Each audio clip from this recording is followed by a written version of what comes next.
Rapaziada, esse vídeo aqui está muito bom, então assistem o vídeo aí e se vocês quiserem uma parte nova desse vão lá, comenta aí embaixo e se inscreve no canal para não perder as próximas partes, hein? E bora pro vídeo. A história começa em meio aos destroços e monstros. Nesse momento, alguém chama por Luo-Wai e pergunta se não são irmãos que enfrentaram batalhas de vida ou morte juntos, e por que faria isso com si mesmo. O loiro escuta um áudio em que alguém pergunta se ele ainda se lembra de como tudo era quando o desastre começou, quando monstros surgiram por toda a Terra a partir de espaços estranhos e espalharam destruição. Mais tarde, esses espaços foram chamados de reinos secretos. Qualquer um que entrasse em contato com um reino secreto ganhava poderes misteriosos conhecidos como classe. Assim, formaram um exército de detentores de classe para lutar contra os reinos secretos, avançando de forma triunfante, chegando até a conquistar o reino secreto mais mortal de classe, SSS. Mas é justamente por isso que deveria ser eliminado, pois já não estava sob controle. Um classificador poderoso podia facilmente abalar a ordem do Império, e alguém que superasse a classificação SSS seria o inimigo mais perigoso. O poder supremo devia estar apenas nas mãos da família real, única forma de garantir a estabilidade do Império.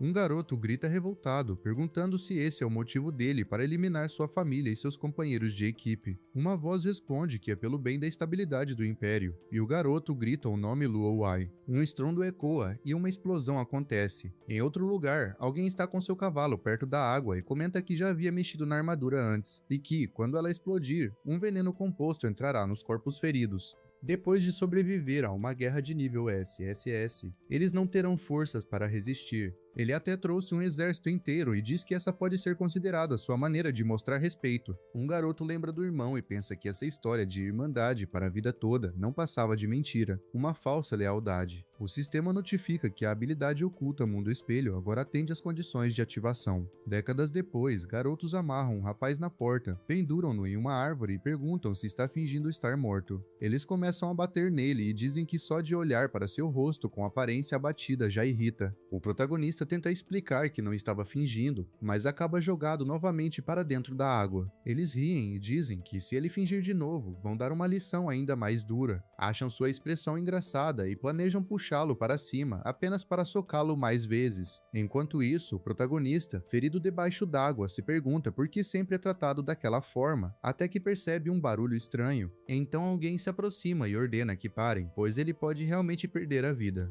O valentão ironiza, dizendo que se está mesmo à beira da morte, que o deixem usar um feitiço de cura, já que a classe dele não era cantada. Aproxima-se do garotinho e o chama de falso, afirmando que foi ele quem liderou todos até ali. Pergunta se, caso o protagonista morresse, a culpa não seria dele, e ainda ameaça que talvez devesse ser afogado também. O garoto, nervoso, diz que só fez aquilo por causa dele. O valentão debocha, dizendo que o saco de pancadas agora tem opinião própria, achando impressionante. Quando vai atacá-lo, um barulho intenso surge e uma luz ofuscante explode. Eles entram em pânico, gritando que é um reino secreto e questionando como poderia ter aparecido ali, concluindo que não podiam se envolver com aquilo. O garotinho olha para o protagonista ainda amarrado, decide salvá-lo e corre em sua direção, mas monstros começam a ser invocados. Enquanto tenta soltar a corda, um monstro se aproxima, até que o protagonista o puxa. Ele consegue se desamarrar, cercado por uma aura de mana. Em seguida, libera seu poder, Tremor Glacial. O sistema notifica que tentou usar o feitiço de cura básico, mas a operação falhou, pois a saúde do alvo já estava completa. O garoto, assustado, pergunta o que ele está fazendo e por que tentaria curar uma criatura daquelas. Bloqueia os ataques do monstro enquanto o protagonista analisa seu status e pensa em Yun-Che, concluindo que aquele corpo não era o seu original. Logicamente, ao entrar em contato com o reino secreto, a pessoa seria vinculada ao sistema e receberia uma classe inicial aleatória. Continuando suas atividades dentro dele, poderia se fortalecer, ganhando poderes relacionados à classe. Mas ele deveria ter sido um guerreiro que chegou ao ápice. Recorda-se daquela vez em que usou a habilidade chamada Mundo do Espelho, e desde então ficou preso nele até ouvir o grito agonizante daquele garoto. Agora se questiona se teria renascido através do corpo dele. Pensa que não há motivo para se alegrar, mas ainda assim agradece por ter recebido uma nova chance de vingança. O garoto ao lado continua bloqueando os ataques dos monstros e grita, desesperado, que eles estão surgindo em enxames, pedindo ajuda, pois no máximo aguentaria 3. Yun percebe que aquele corpo está muito fraco e que mesmo aqueles pequenos monstros são muito mais fortes do que ele. She observa suas habilidades e pensa que nenhuma delas é útil. Todas as habilidades de ataque à distância são de suporte. Em qualquer área, fica apagado diante dos verdadeiros combatentes. Por isso sempre foi excluído desde o início. Confiando em antigas técnicas de luta, ainda consegue resistir por um tempo, mas precisa encontrar uma saída, pois, se sua resistência acabar, estará acabado. Agora terá que confiar naquela habilidade oculta, mas ainda não sabe como usá-la. O sistema notifica: usou o mundo espelho e um demônio de rank B, operação falhou, requisitos não atendidos. O protagonista se pergunta o que significa isso. Luzes brilham, o garoto cai assustado no chão, e mais monstros aparecem, maiores e mais fortes. Novas notificações chegam. Usou o mundo espelho e uma pedra à beira da estrada, mas a operação falhou, nível baixo. Yun se questiona: nem funciona em uma pedra? Talvez a diferença de nível seja grande demais, ou talvez seu nível esteja muito baixo, ou precise de uma superfície reflexiva, como o lago de antes. O sistema insiste em avisar: usou o mundo espelho no demônio de rank B. Operação falhou, nível baixo. She conclui que, se o próprio sistema aponta o nível baixo, então o mundo espelho precisa mesmo de uma superfície reflexiva para funcionar. Mas não pode resolver isso agora, terá que testar em outra coisa. Tenta repetidamente suas habilidades, mas todas falham pelo nível baixo. O garoto reclama, gritando para parar de usar esse suporte inútil, pois já não aguenta muito mais. Yun permanece em silêncio, observando os monstros e seu status. O garoto se desespera, dizendo que estão condenados, que seria preciso estar no nível 10 para enfrentar aquelas criaturas. She insiste em usar a habilidade, mas o sistema notifica: falha, não é possível reverter habilidades de outros. Ele pensa: então não posso usá-la em técnicas alheias, será que posso usá-la nas minhas? Uma notificação surge: mundo espelho, a habilidade de controle de vinhas revertida com sucesso. Técnicas começam a ser revertidas, bem quando o monstro avança contra o garoto. Um soco atinge o rosto da criatura, que ruge enquanto o garoto observa chocado. Yun entende, então é assim que funciona. A habilidade foi totalmente revertida, transformando o efeito de prender em confundir. Esse é o verdadeiro poder do mundo espelho. O que antes era uma habilidade de costelinha de frango, agora revela um efeito inesperado. O mundo espelho realmente faz jus ao título de habilidade oculta de nível SSS, não apenas revertendo, mas também aprimorando efeitos em todos os aspectos. She pensa que, se tivesse usado antes da reversão, a taxa de sucesso seria baixa e a duração de vínculo não passaria de 1 ou 2 segundos, nada comparado ao nível atual. Agora se pergunta no que as outras habilidades invertidas se transformarão. O sistema notifica: aumenta poder de ataque de uma unidade em 5%, desativa após gasto de pontos de mana. Cada vez que pontos de mana são usados, o poder de ataque sobe 10%. Cada habilidade usada gera mais 10% de ataque. O protagonista pensa: enquanto essa habilidade estiver ativa, qualquer uso de técnica vai aumentar meu ataque. Se pergunta se subiu de nível, pois parece que vários monstros se eliminaram entre si. Oportuno, seus pontos de mana são restaurados automaticamente ao subir de nível. Decide testar Lâmina Truque. O sistema notifica: usou espinhos caóticos, pontos de mana gastos 110 e 120, lâmina truncante ativada, ataque aumentado em 10%. Assim, seu poder sobe facilmente para 2,2 vezes o normal. Essa habilidade está além do comum.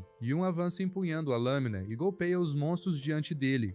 O garoto ao lado observa surpreso, questionando se aquilo é real e se está mesmo diante de um guerreiro de nível 5 com tamanho poder. Compara mentalmente com seus próprios atributos de nível 6, lembrando que possui 120 pontos de mana e uma regeneração de 1 ponto por segundo. Sabe que, mesmo em sua melhor habilidade, só consegue alcançar até 2,3 vezes o ataque comum. Já She, mesmo assim, só consegue lidar com monstros de elite até o nível 11. De repente, uma luz brilha e um monstro colossal é invocado, atropelando tudo com tamanho e força aterradores. O garoto se apavora e o protagonista se pergunta: seria esse um chefe oculto de nível 21? Neste reino secreto, Yun assume postura de combate, lança uma corda no leão gigante, mas o sistema notifica: falha, alvo imune à confusão. O garoto grita para ele ter cuidado e avançar com o escudo. She o encara em silêncio, lembrando do parceiro que sempre dizia para não se precipitar, e se pergunta por que nunca ouve. No tempo presente, o protagonista continua parado quando o escudo de Kyo se despedaça e ele é arremessado para longe. Yun avança, percebendo que o garoto está à beira da morte. She corre até ele e lança vários feitiços de cura para salvá-lo, mas logo percebe que as magias do cantador são fracas demais e pergunta se há alguma poção. O garoto responde que possui uma escondida e Yun ordena que a beba. She olha em volta, consciente de que ainda não consegue enfrentar o chefe, mas a maioria dos monstros comuns já está quase derrotada. Decide que é a hora e diz para Kyo-Z esperar por 1 minuto. O garoto não entende, mas em seguida o protagonista dispara em alta velocidade, cortando e eliminando os inimigos ao redor com sua habilidade, subindo de nível à medida que elimina os monstros menores. Yun calcula que, para vencer o chefe, precisa de pelo menos 400% de aumento em ataque. Porém, a lâmina Threat dura apenas 1 minuto, o que significa lançar espinhos caóticos 40 vezes em 50 segundos e alcançar ao menos o nível 10. Enquanto Kyo observa aterrorizado o leão gigante avançar, She encara seus status elevados e conclui que é suficiente. Então libera todo o seu poder, produzindo um estrondo ensurdecedor, e avança contra o chefe cortando sem parar. O leão ruge e abre sua boca gigantesca, mas She continua golpeando até derrubá-lo de vez. Kyo fica em choque, sem acreditar que um cantador de nível 5 conseguiu derrotar um chefe de um reino secreto. O sistema confirma, exibindo os dados e notificando a vitória sobre o chefe. O garoto pergunta se realmente é ele, e como ficou tão forte de repente. Yun o chama e questiona seu parentesco com Ben.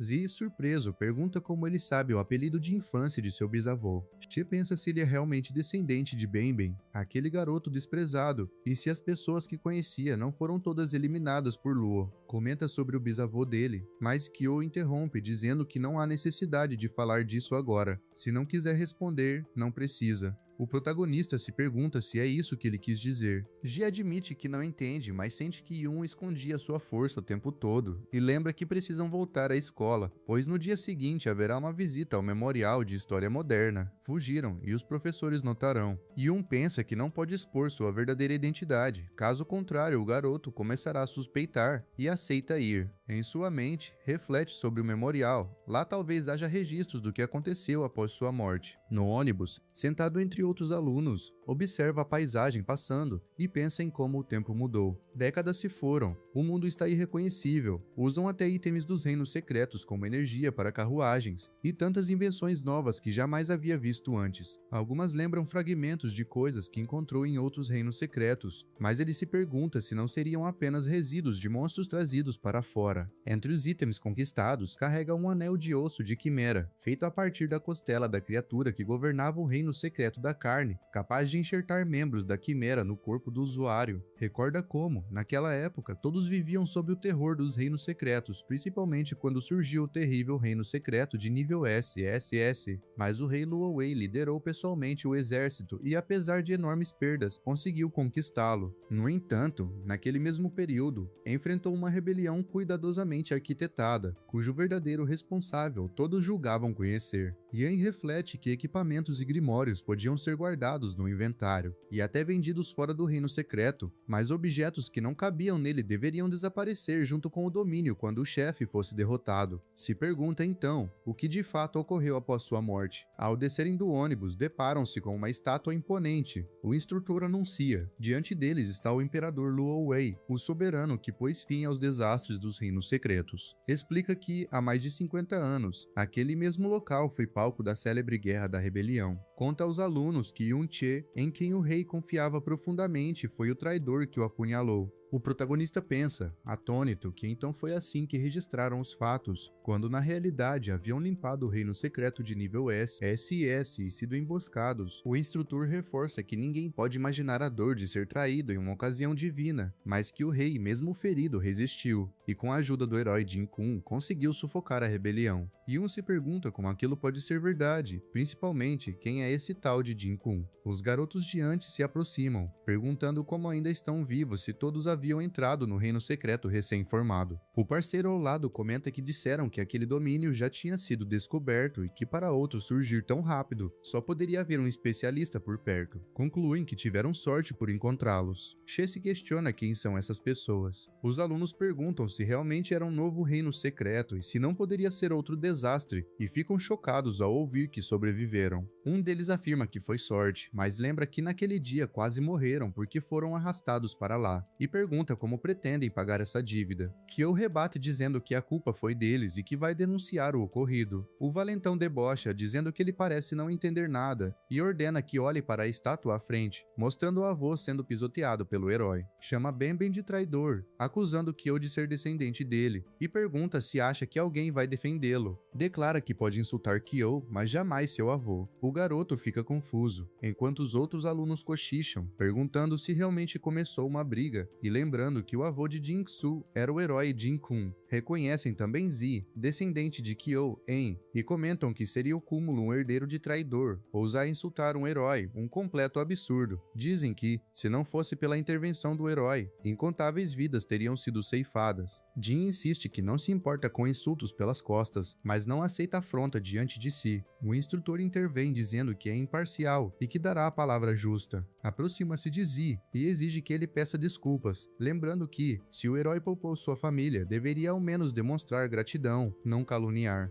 Jin reforça que, mesmo que o espancasse diante de todos, seria aplaudido, pois ninguém socorreria um cachorro louco que todos desprezam. Pergunta se ainda acha possível que um descendente de herói como ele esteja errado. Fecha o punho declarando que é pela honra de seu avô, mas antes que possa agir é atingido por um chute no rosto. É o protagonista que interrompe o ataque e diz que jamais perdoaria aquilo. Kyo observa surpreso enquanto Yun pergunta se os descendentes de heróis não têm tempo para educar os próprios filhos. Vozes ao redor murmuram, perguntando se realmente é She e se ele ousou bater em Jin-Soo, e dizem que parece uma pessoa completamente diferente. Questionam se está louco, lembrando que era apenas nível 5, o mais fraco da turma, e agora ataca Jin-Soo. Alguns comentam que ele não tem pais, sempre foi solitário e triste, e que provavelmente enlouqueceu de vez. Jing, furioso, diz que She é apenas um saco de pancadas que deveria ser grato por não ser perseguido, e ainda teve coragem de atacá-lo distraído. Os parceiros prometem espancá-lo também, mas She os encara e em seguida parte para cima, derrubando-os um a um no chão. Os alunos ficam chocados, e She não acredita ter sido vencido por alguém como ele. As pessoas ao redor comentam incrédulas que She o derrotou facilmente, questionando se Jing é realmente tão fraco. Shu libera chamas, gritando como um suporte de nível 5 poderia superá-lo e dizendo que só pode ter tido sorte. Avança com sua arma, mas Yun o analisa e aponta a brecha larga em sua defesa, acertando-o com um soco no queixo. Shu, atônito, leva outro golpe em seguida. Um guarda se aproxima, exigindo saber o que está acontecendo. Uma voz grita que Ding está inconsciente e pede por um curandeiro. Uma garota questiona se não disseram que ele era apenas nível 5, pois claramente parece mais forte. O loiro comenta que ele deve ter escondido o nível. O guarda repreende, dizendo que não são permitidas brigas no museu, e questiona se não conseguem controlar os alunos. O instrutor acusa She de sem vergonha, lembrando que não bastava insultar um herói, agora também atacava seu descendente. She o encara e, usando seu poder, quebra a arma da mão dele.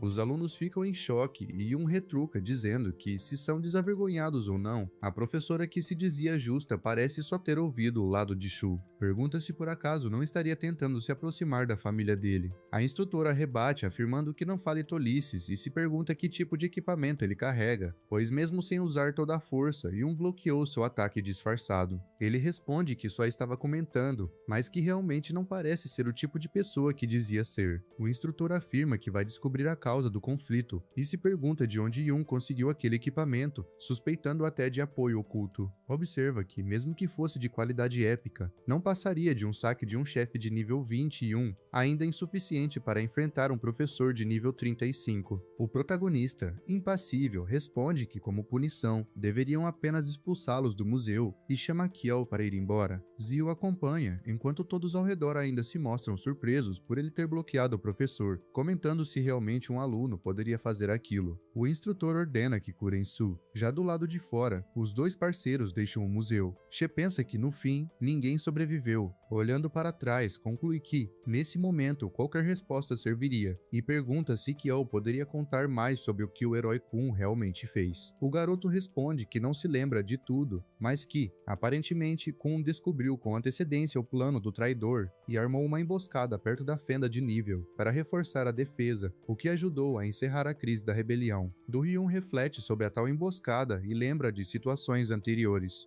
Zi prossegue, dizendo que Kun traçou seu objetivo cedo para acabar com as crises das masmorras e treinou duro para isso. Após ser promovido pelo rei, lutou em toda a terra por anos, salvando regiões de inúmeros desastres, incluindo o famoso cataclismo da Cidade do Inverno. Che pensa na Cidade do Inverno e recorda quando esteve lá, concluindo que a espada segurada pela estátua deveria ser aquela mesma. Kiel confirma que dizem ser a arma usada para eliminar o traidor, provavelmente uma arma de primeira categoria. O protagonista, irritado, pensa que não apenas tomou crédito por seus feitos, como também roubou sua espada. Decide, começará eliminando Kun. Em outro lugar, próximo à propriedade da família Jing, um guerreiro vigia a entrada, nota dois garotos passando e o chama de pirralhos, e um se esconde avaliando que deve ser apenas um vadio com habilidade de batedor. Kiao, nervoso, insiste que deveriam ir embora, pois há guardas demais, mesmo que conseguissem entrar, se Gil voltasse estariam perdidos. She pensa em eliminar logo o tal herói Kun, mas segundo Kiao, Ding reside em uma fenda de alto nível. Não era como em sua vida passada, quando podia entrar e sair à vontade. Agora fendas desse tipo são vigiadas pelo exército, sendo necessário um passe de acesso. Imagina que a família Jing deva possuir um, questiona a quantidade de guardas, já que não são mais do que um ramo dos descendentes. Zi explica que ainda assim são descendentes de um herói, e que a propriedade inclui uma fenda. Yun fica intrigado com a ideia de uma fenda dentro de casa. Kyo esclarece que fendas de baixo nível já são negociadas secretamente há muito tempo, mas que apenas famílias influentes ousam adquiri-las. Jing pode trazer guardas a qualquer hora para enfrentar monstros e subir de nível quando quiser, enquanto alunos comuns só conseguem avançar durante os treinos escolares de fenda, disputando até por isso. Yun comenta como os tempos mudaram e pergunta se quanto mais rico e influente alguém é, maior será seu nível. Zi confirma, explicando que a maioria das pessoas comuns se gradua entre os níveis 15 e 20, e depois, muitos nem têm mais acesso a fendas, ficando estagnados. Aqueles que conseguem emprego em áreas ligadas a fendas, como mineração nacional ou guarda florestal, chegam por volta do nível 30 na meia-idade. Já os guardas da família Jing, alimentados pelo XP privado das fendas, também giram em torno do nível 30. Em contraste, apenas soldados recrutados pelo exército ou aprovados em exames de guildas e academias de oficiais têm acesso a fendas superiores e podem continuar crescendo. Portanto, se Yun quiser realmente ficar mais forte, precisará daquela passagem. Zi adverte que com tamanha diferença de níveis, não importa o talento, seria impossível derrotar os guardas. She, caminhando, pensa que, com seu poder atual, ainda está longe de poder eliminar aquele herói, muito menos o Rei Supremo Luo Wei, fortemente protegido. Reconhece que habilidades de nível 30 geralmente são apenas técnicas de detecção em pequena escala, como visão aguçada, audição ampliada ou invocação de ratos espíritos, incapazes de cobrir toda a propriedade de forma constante. Além disso, por não ser uma fenda de vida ou morte, a maioria dos guardas se mantém relaxada. Zi fica confuso. Yun compara com as redes de reconhecimento quase perfeitas das fendas de alto nível de sua vida passada, percebendo como agora tudo parecia frouxo. Kiao lembra que mesmo se conseguissem entrar em uma fenda privada poderiam ser mortos sem que houvesse consequências. Pergunta então o motivo de insistir. Yun o puxa pela camiseta e responde com firmeza se ele não deseja mudar de vida. Kiao admite que sim, mas diz que isso só seria possível se conseguisse entrar em uma guilda. She pergunta se entrar em uma guilda realmente mudaria sua vida, e lembra que ele é o bisneto do traidor Benben.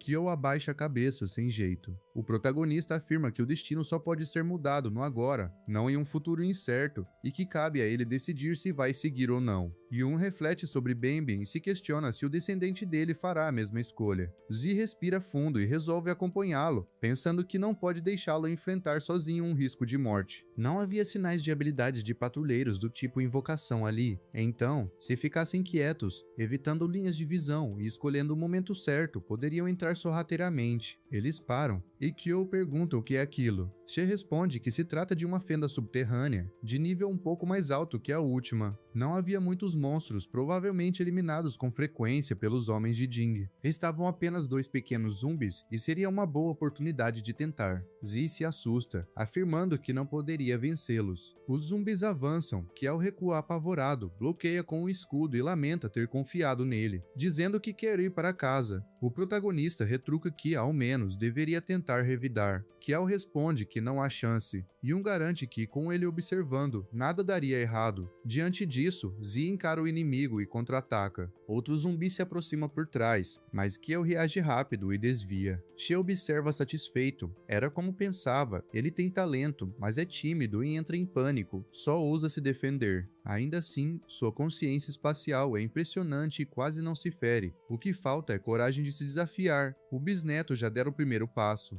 Kiao percebe que, após o ataque, subiu de nível. O protagonista explica que a experiência é dividida por contribuição. Se não desequilibrar os inimigos, mesmo eliminando-os, não ganhará muito. Nota que seus movimentos são ágeis demais e pergunta como distribui os atributos. Zi responde que equilibrou em tudo, menos em espírito, e estranha, já que escudeiros normalmente ignoram agilidade. Kiao explica que, se não tiver agilidade, ninguém o quer no time escolar, pois ninguém aceita esperar um tanque lento enquanto outros abatem os monstros. She suspira e alerta para pensar no longo prazo. Classes avançadas de nível 60 exigem atributos específicos. A classe Bastião Fortificado, por exemplo, requer 60 de vida e 90 de defesa. Não se pode distribuir pontos aleatoriamente. Kiao responde que a maioria das pessoas mal chega ao nível 40 e pergunta quem planeja o nível 60, dizendo que isso é coisa de Rank S. O protagonista coloca a mão no ombro dele e afirma que, a partir de agora, pode começar a pensar não só em Rank S, mas além disso, e reflete que também precisa planejar seu avanço de classe, já que seu papel de suporte só foi útil graças ao mundo do espelho. A menos que algo inesperado aconteça, sua classe certamente mudará. Yun observa a habilidade e se pergunta se ela também pode evoluir. Zumbis se aproximam e She os corta com sua lâmina traiçoeira. Um deles tenta atingi-lo, mas ele desvia e contra-ataca, percebendo que sua resistência não aguenta combates prolongados. Lâmina Truque é poderosa, mas dura pouco. Ainda assim, subir de nível ali era muito mais rápido, 2 níveis acima do normal. Além disso, eliminar monstros alimentava diretamente o mundo do espelho.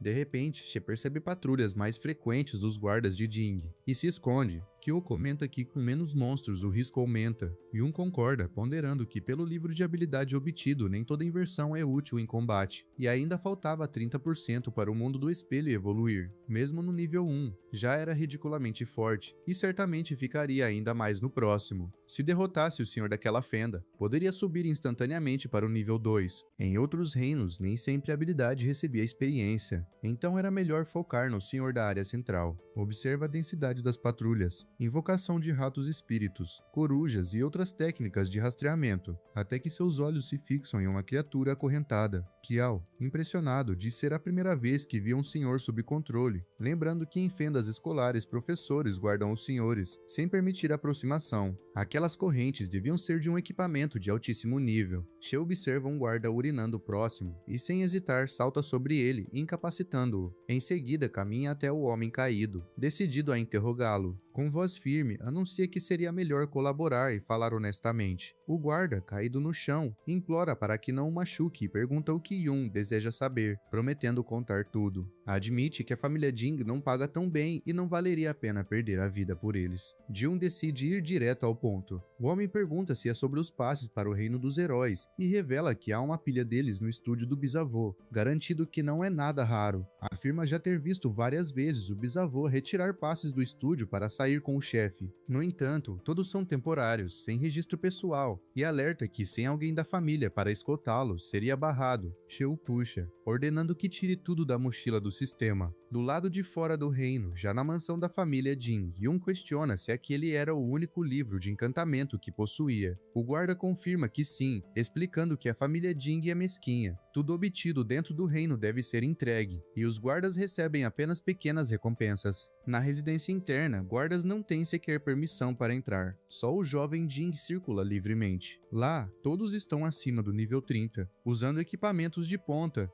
nem precisariam de guardas. Yun pergunta se é possível pegar um passe dentro dessa residência, mas o guarda responde que não, já que o patriarca está lá, um homem de bigode no nível 42, impossível de vencer. Além dele, o bisavô e o terceiro mestre estão acima do nível 50. Se voltarem, a situação será ainda mais perigosa. She conclui que entrar na residência interna seria enfrentar inimigos poderosos demais para sua força atual. Ordena que Kyo fique de vigia. Dentro do reino secreto, o protagonista apenas observa em silêncio, refletindo que enquanto aquele senhor continuar vivo, o reino não desaparecerá. Por isso, a chave está em designar guardas para vigiar o cadeado preso à corrente. Afinal, esse método é seguro o bastante, desde que ninguém seja tolo o suficiente para tentar abri-lo. Depois de derrotar o homem, as correntes começam a brilhar intensamente, chamando a atenção de todos. Quando erguem os olhos, vem o protagonista destrancando os elos, revelando um poder impressionante. Aquela corrente é de nível 60, com ataque e defesa absurdos. Nesse momento, o senhor se levanta, causando espanto geral entre os presentes. Percebendo a gravidade da situação, o mestre principal imediatamente ordena o envio de mais guardas para proteger o reino secreto.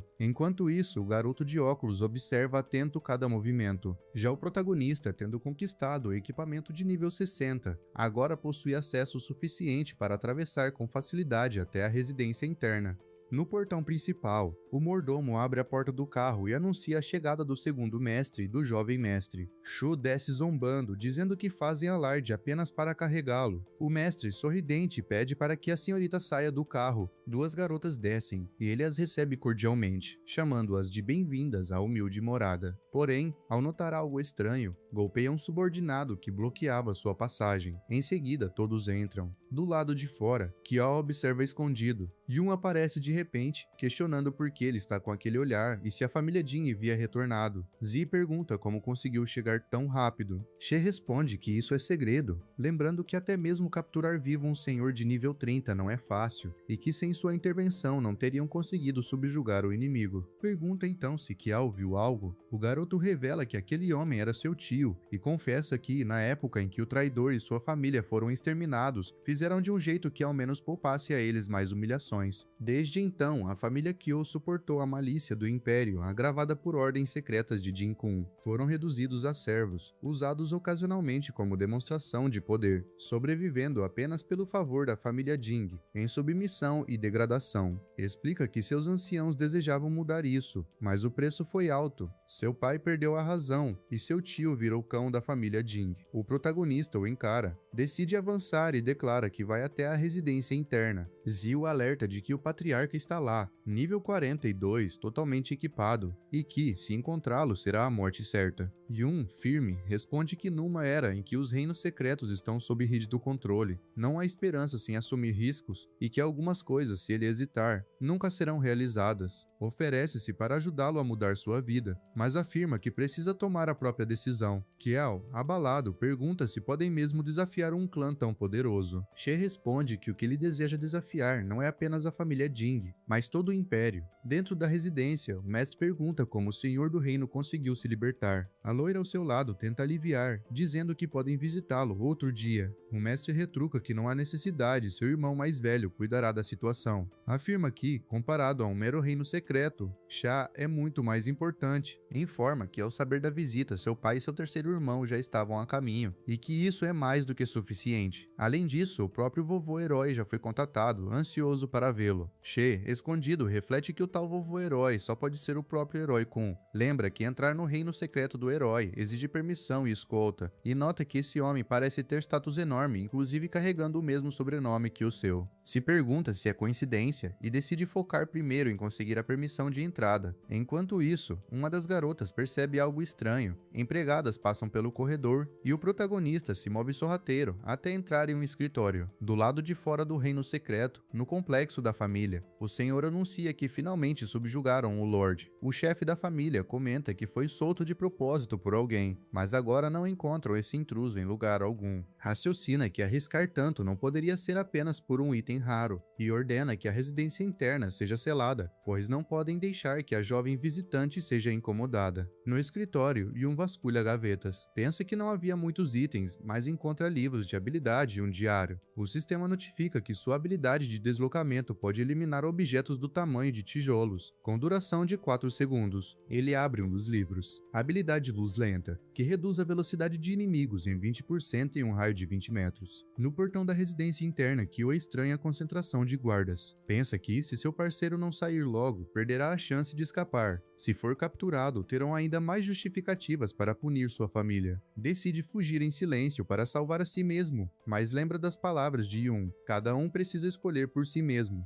Então, Kyo grita de propósito, atraindo a atenção dos guardas que passam a persegui-lo. Ele pensa que ao menos distraindo-os dará uma chance ao parceiro. O protagonista, ouvindo a confusão, quebra o vidro e salta, comentando que Kyo se superou e escolheu resistir, provocando: se tiverem coragem, venham pegar. Os guardas partem atrás dele. O senhor ordena que as equipes 2 e 3 recuem e protejam o Lorde, pois o intruso não está fugindo para fora, mas sim avançando em direção ao reino secreto. Kyo não entende por que Yun atraiu todos para fora, mas She raciocina. Se todos os guardas estão dispersos, significa que o Lorde foi subjugado e uma grande batalha aconteceu. Nesse momento, a saúde dele deve estar no ponto mais baixo. Se o eliminar, o mundo do espelho subirá de nível. Dentro da residência, a loira comenta, tomando chá, que há comoção demais lá fora e não há necessidade de ele permanecer ali. O mestre responde que não passa de alguns ladrõezinhos e que seu irmão mais velho pode lidar com facilidade. Do lado de fora, guardas reclamam de estarem lentos. O senhor os convoca para correrem rápido, ordenando que ladrões e arqueiros acompanhem a perseguição. O protagonista, percebendo que se aproximam, calcula. A cada nível ganha 3 pontos para distribuir, e ele investiu mais da metade em agilidade, além de ter habilidades que ampliam velocidade. No nível 30, só ladrões e arqueiros podem acompanhá-lo. O Lorde está selado, fraco, e essa é a melhor chance de finalizá-lo. A maga grita que o alvo está ali, e ordena a formação, e um dispara espinho do caos. Os guerreiros, surpresos, perguntam que habilidade estranha é aquela, observando que causa status anormal. Reconhecem que humanos são menos resistentes a efeitos de status que monstros, mas mesmo assim é raro. Uma explosão sacode o local, e uma voz exclama que a taxa de status anormal é absurda. She continua correndo, pensando que só precisa romper a linha inimiga, e alcançará o Lorde enfraquecido. Guardas se desesperam, ordenando mais controle e escudos para bloqueá-lo, mas alertam para não se atingirem uns aos outros. O protagonista ironiza, chamando-os de uma tropa sem espírito de equipe, enfraquecidos pela paz. Guardas insistem que ele é apenas um homem, e pedem que o amarrem. Peng avança com chamas ao redor do corpo. Yun encara, bloqueia o ataque e puxa uma corrente, pensando que, mesmo sem atender ao nível para equipar e obter bônus, sua durabilidade é equivalente a um item de nível 60. As explosões ecoam, e She pensa que com esse impacto pode finalmente romper o selo que prende o Lorde. O protagonista recua satisfeito, pensando que conseguiu e agradecendo pela chance de dar uma rasteira. Yun ergue a espada, convicto de que a experiência do Lorde seria dele. Com um corte preciso, despedaça o corpo diante de si, e o sistema notifica: nível 3 alcançado. Mundo espelhado, experiência máxima, habilidade evoluiu. O chefe observa chocado como um monstro gigante foi eliminado em tão pouco tempo, enquanto Yun, tranquilo, já manipula as notificações do sistema para explorar sua habilidade. Peng avança para atacá-lo, mas todos percebem que ele sumiu.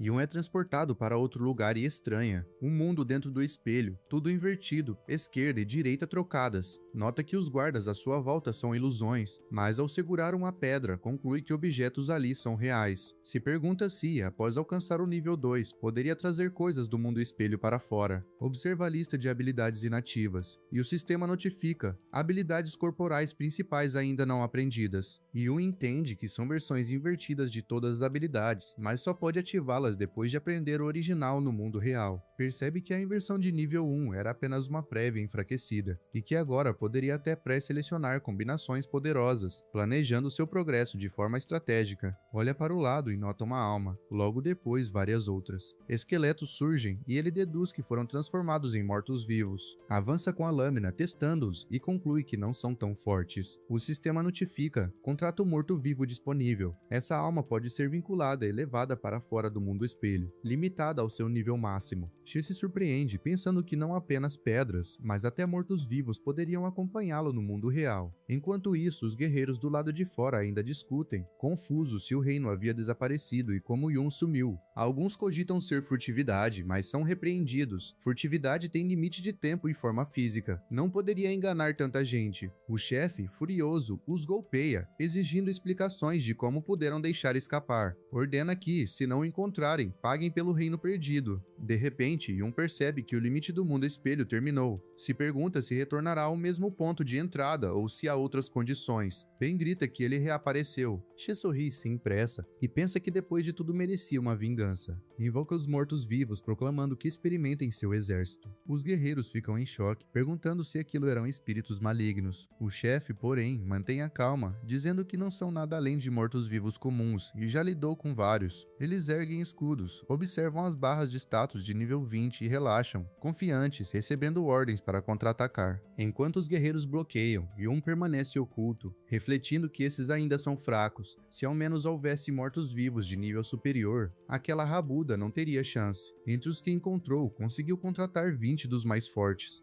Mas há um limite. Dentro do mundo espelho só pode se mover em um raio de 200 metros. Em algum momento, terá que entrar por outro local para expandir suas conquistas. De repente, um guerreiro captura Kiol, que se escondia, e debocha que ele realmente sabia sumir, mas agora estava em suas mãos. Comenta que nem imagina a recompensa que receberá por entregá-lo. A pressão aumenta. Zia observa em pânico. Yun, rápido, o puxa, dizendo que já era hora de sair e recolher os despojos. Do lado de fora, os esqueletos travam contra os guerreiros, mas são derrubados com facilidade. Para a surpresa deles, ressuscitam logo em seguida. O campo se enche de barulhos e luzes. Surge então o terceiro mestre da família Jing.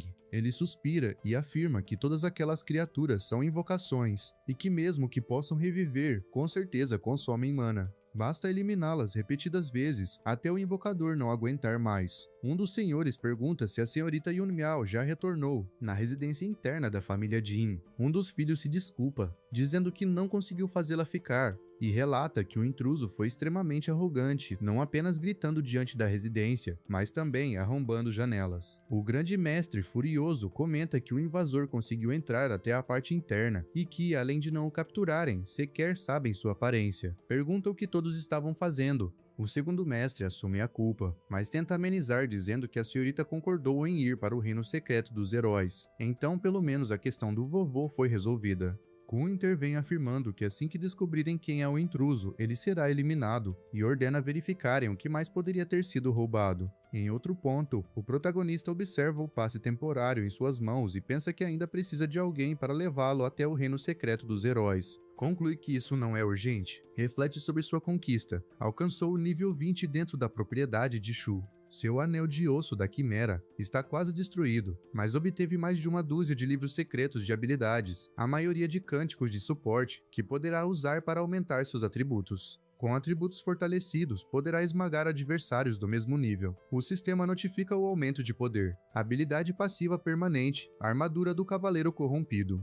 Yun pensa que, além disso, ainda havia um equipamento deixado pelo Lorde que poderá usar mais tarde. O mais importante, no entanto, é que o mundo do espelho subiu de nível e com ele os mortos-vivos invocados se fortaleceram bastante, embora ainda não seja suficiente. Considerando o equipamento na estátua, conclui que aquele herói é pelo menos de um ramo da classe Berserker. Para enfrentá-lo, precisará de mortos-vivos do mesmo nível e atingir algo além dos 50 para ter chances reais. Zi comenta que não serão perseguidos. Yun o tranquiliza, dizendo que os inimigos os abandonaram e que também não revelou seus rostos. Kiao abaixa a cabeça, pensativo, reconhecendo que seu parceiro ainda está ansioso, mas sem culpa. Então pergunta se existem reinos secretos próximos onde guerreiros poderosos tenham caído. Yun responde que deseja encontrar um reino secreto de nível superior para acelerar seu avanço. Zi lembra que há um desses, mas é o reino secreto da escola. Impossível entrar sorrateiramente. She reflete que, sendo monopolizado, terá de recorrer a meios especiais. O instrutor observa os livros em sua posse e questiona se eram dele mesmo, concluindo que Yun Che deve ter algum apoio. Explica que o acesso ao reino secreto da escola é pré-agendado, sem exceções. Contudo, aquele reino estava aberto para alunos em graduação, e se alguém fosse particularmente excepcional, poderia ser recomendado por um professor para integrar a equipe. Afirma que fará o possível para lutar por essa vaga em nome dele. Um dos guardas acrescenta que aquele poderia ser o último reino secreto em que teriam chance de entrar, e precisariam enfrentar ainda mais monstros. Sem o presente do herói, essa oportunidade sequer existiria. O protagonista observa o local e pensa que o reino secreto parece estrangeiro. O instrutor então esclarece que esse é um reino heróico concedido à escola pelo próprio herói, onde ele mesmo lutou no passado, e que ainda pode haver traços de sua presença. Kyo, cabisbaixo, reflete sobre o reino secreto heróico e se pergunta se não seria justamente aquele em que o herói derrotou o traidor John. Decide que precisa contar isso ao parceiro. O instrutor alerta que o nível do reino é alto e recomenda cautela, pedindo que cada um use suas habilidades com prudência. Ordena que Shoushei acompanhe a equipe. Shei protesta, perguntando como vai subir de nível assim. O instrutor o repreende, mandando que pare de reclamar e siga as ordens, pois o reino está aberto e precisam entrar. Contrariado, Jou resmunga, dizendo ser irritante, e reclama que terá de cuidar de 2 parasitas, exigindo que fiquem atrás dele e não o atrapalhem. Yun, descendo as escadas, reflete que mesmo sendo um reino de nível 20 a 40, a sensação de perigo é muito maior. Dentro do reino secreto heróico, o grupo entra. Guerreiros os observam e perguntam o que significa aquilo, notando a presença de Yunsha e Yun e questionando se elas, de níveis inferiores, também haviam sido incluídas. Shi resmunga, dizendo que até aquelas 2 de níveis baixos vieram, e que se Yunsha e as outras estivessem ao lado dele seria ótimo, porque ganha energia quando está com garotas. Talvez até pudesse tentar alguma coisa. O cavaleiro corta sua fala, mandando que pare de sonhar, lembrando que elas estão acima do nível 30, muito além dele, e provavelmente imploraram para serem carregadas. Além disso, Shi não está no mesmo nível delas. Shou, irritado, diz que sabe e olha de lado. Nesse momento, as 2 garotas se aproximam do protagonista. Ele se confunde sem entender porquê e lembra que elas eram hóspedes da família Jing, pessoas de alto status. Se pergunta se conheciam o dono original de seu corpo ou se estavam defendendo Jing. Yun Yin comenta que o viu no memorial no dia anterior e que seus movimentos não foram ruins, destacando sua voz única. She pensa que talvez ela só esteja puxando conversa. A loira acrescenta que foi justamente por isso que o reconheceu, mesmo em meio ao barulho de vidro quebrando. O protagonista percebe surpreso que ela o identificou apenas pelas 2 frases que gritou. Yun encerra, dizendo que era só um cumprimento. Por hoje basta, e que é hora de explorarem. Yun reflete que ela o reconheceu, mas não expôs em público, e que provavelmente Jing também percebeu, mas enquanto a família não tentar algo cedo demais, terá tempo para crescer. Já que foram gentis, decide avisá-las também. Recomenda que tenham cuidado, pois aquele reino secreto guarda perigos ocultos. Yun agradece, comentando que já sentia algo estranho, e que com o nível dele aquilo não deveria ser o caso, mas ainda assim aprecia o aviso. As pessoas ao redor notam a cena e estranham a atitude dela, normalmente tão distante. A guerreira questiona como ele conhece Yunsha, e um rapaz de capuz pede que os apresente também. O protagonista se despede, dizendo que precisa seguir. A guerreira insiste, dizendo que não deveria ir sozinho, pois os monstros ali têm no mínimo nível 20, e alunos iniciantes poderiam perder a vida até para um bicho básico. Shi intervém, dizendo para deixá-los, pois se ele é próximo de Yunsha, então provavelmente não é fraco. A guerreira retruca que o professor os encarregou de cuidar dos novatos e que com níveis tão baixos é arriscado. Yun responde para não esquecerem o verdadeiro motivo de estarem ali e que quanto menos gente souber sobre aquele lugar, melhor.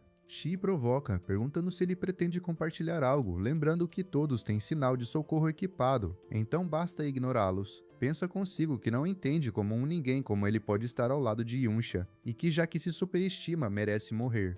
Na entrada do reino secreto, o instrutor encontra Shu e pergunta se está procurando alguém e o que faz ali. Jin se aproxima e pergunta se uma equipe havia entrado. O instrutor confirma e quer saber o motivo da pergunta. Shu recorda quando contou ao pai sobre Yun e Kyo, e o mestre o repreendeu, dizendo que não tinha tempo para culpar alunos, ainda mais porque apenas foram vistos no memorial. Shu insiste, dizendo que eram eles, reconheceu as vozes. Pen rebate que se intrusos escaparam de tantos guardas não podiam ser meros alunos. Já acrescenta que para acusá-los, Ju precisaria provar que eram mais fortes que os guardas. Kun encerra, afirmando que já estão tratando de assuntos sérios e que não é hora para essas reclamações. No presente, Ju decide entrar também. Enquanto isso, dentro do reino secreto, o protagonista desfere golpes intensos com sua lâmina, derrubando monstros. Yun ordena a seu parceiro que ative o escudo cercante. O sistema notifica custo de 40 pontos de mana, duração de 3 minutos, cria um conjunto de escudos fluidos com 500 de durabilidade e 700 de defesa. Status inspirado, ataque mais 5%, velocidade de ataque mais 5% pelo grito encorajador. She avança contra o monstro, erguendo a lâmina e partindo ao meio.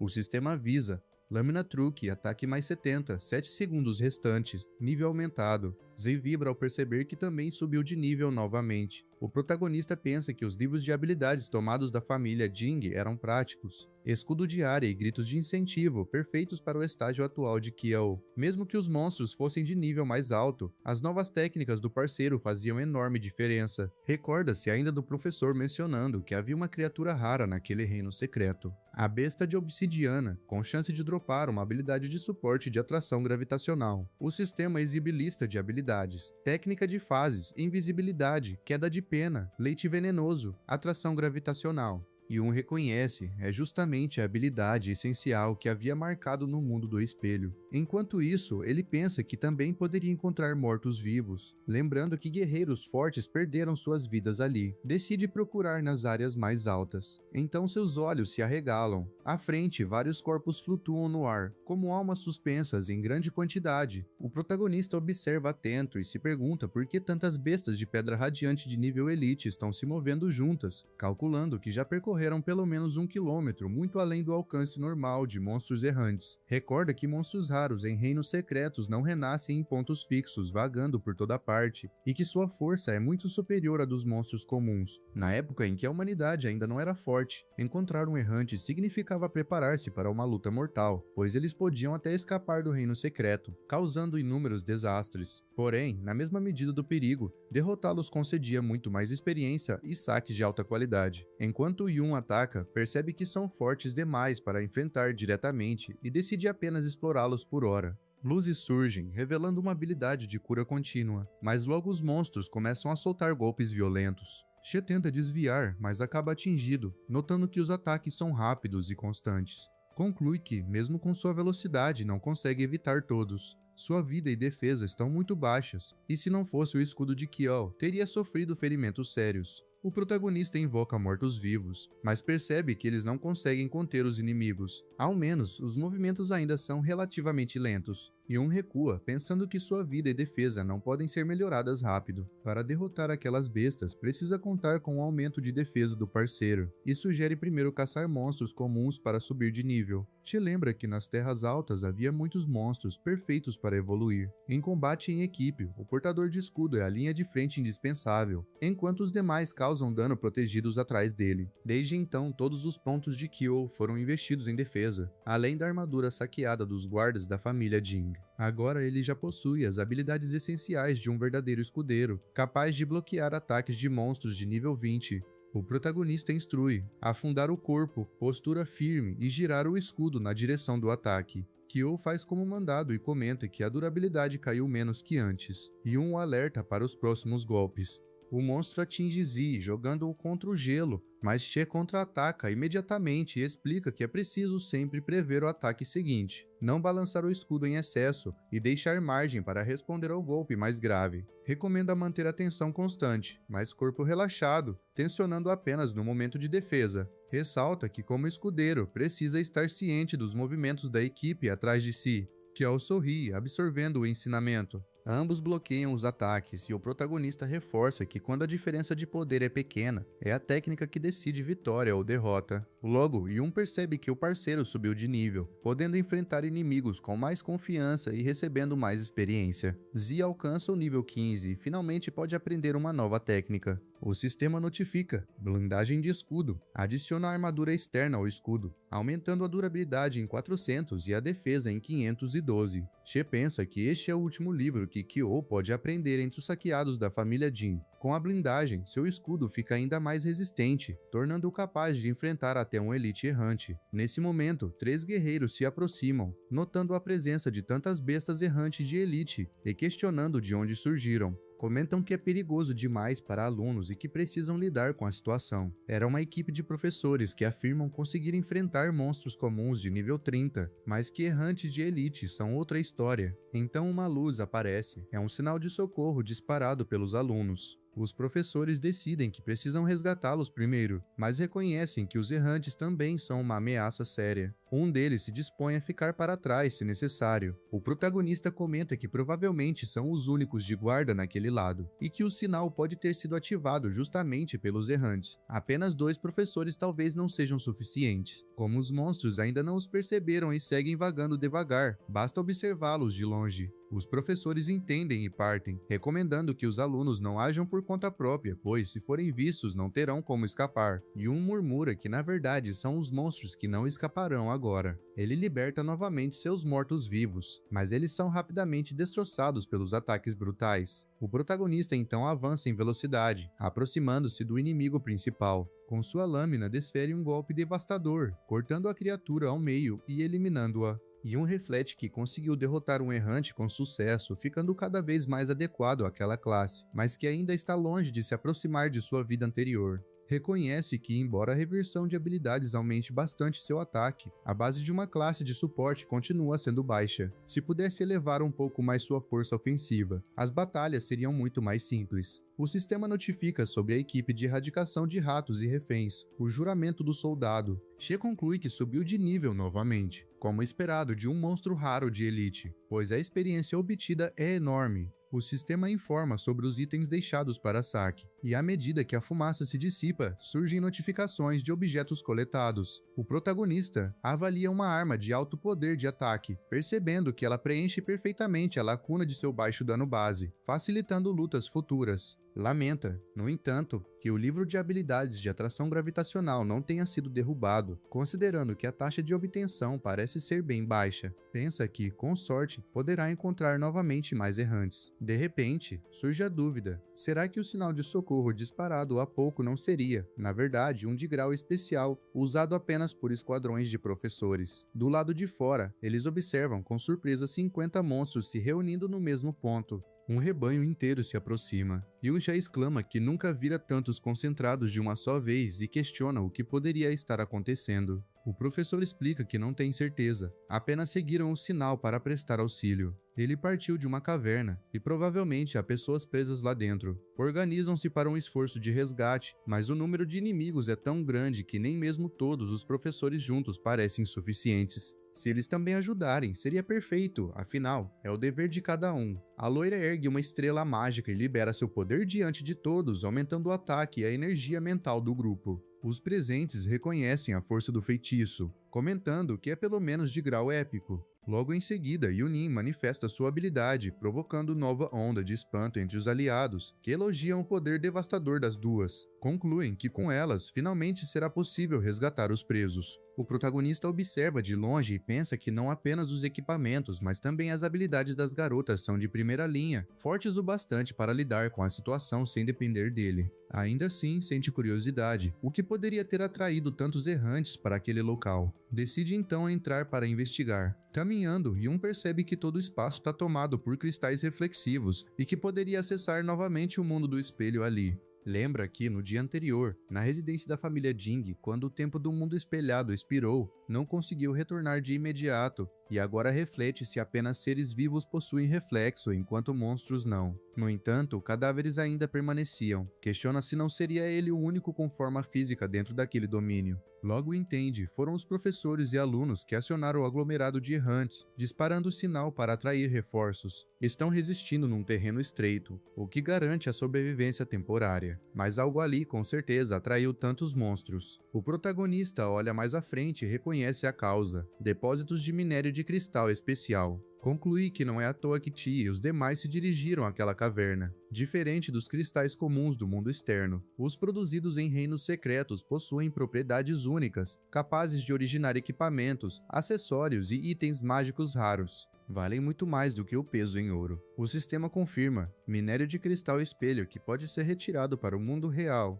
Yun pensa que talvez seja possível voltar para a realidade através de qualquer superfície reflexiva. Se for verdade, aquela habilidade guarda inúmeras possibilidades e precisa reservar tempo para estudá-la a fundo. Por enquanto, porém, continuará explorando. A quantidade de minério é tão incomum que, se fosse totalmente extraída, poderia transformar qualquer pessoa comum em bilionária. Não admira que tantos errantes tenham sido atraídos para ali. Do outro lado, Yun ativa a dança de dois gumes enquanto sua parceira conjura a chuva estelar. Os presentes observam, impressionados, e se perguntam se todas as habilidades dela são realmente de nível épico, tamanha a força demonstrada. Concordam que são ainda mais poderosas que os próprios professores. Monstros são destroçados em pedaços, e o mago comenta aliviado que finalmente estão salvos. Shi admite que achou que perderia a vida ali. Yunin, porém, mantém a cautela, adverte a todos para não baixarem a guarda, pois ainda precisam lutar até o fim se quiserem sair vivos daquele lugar. Yunsha comenta que, apesar de tudo, ainda é mais fácil do que antes. Ela lança o olhar ao redor e vê todos paralisados de medo diante de milhares de monstros à frente.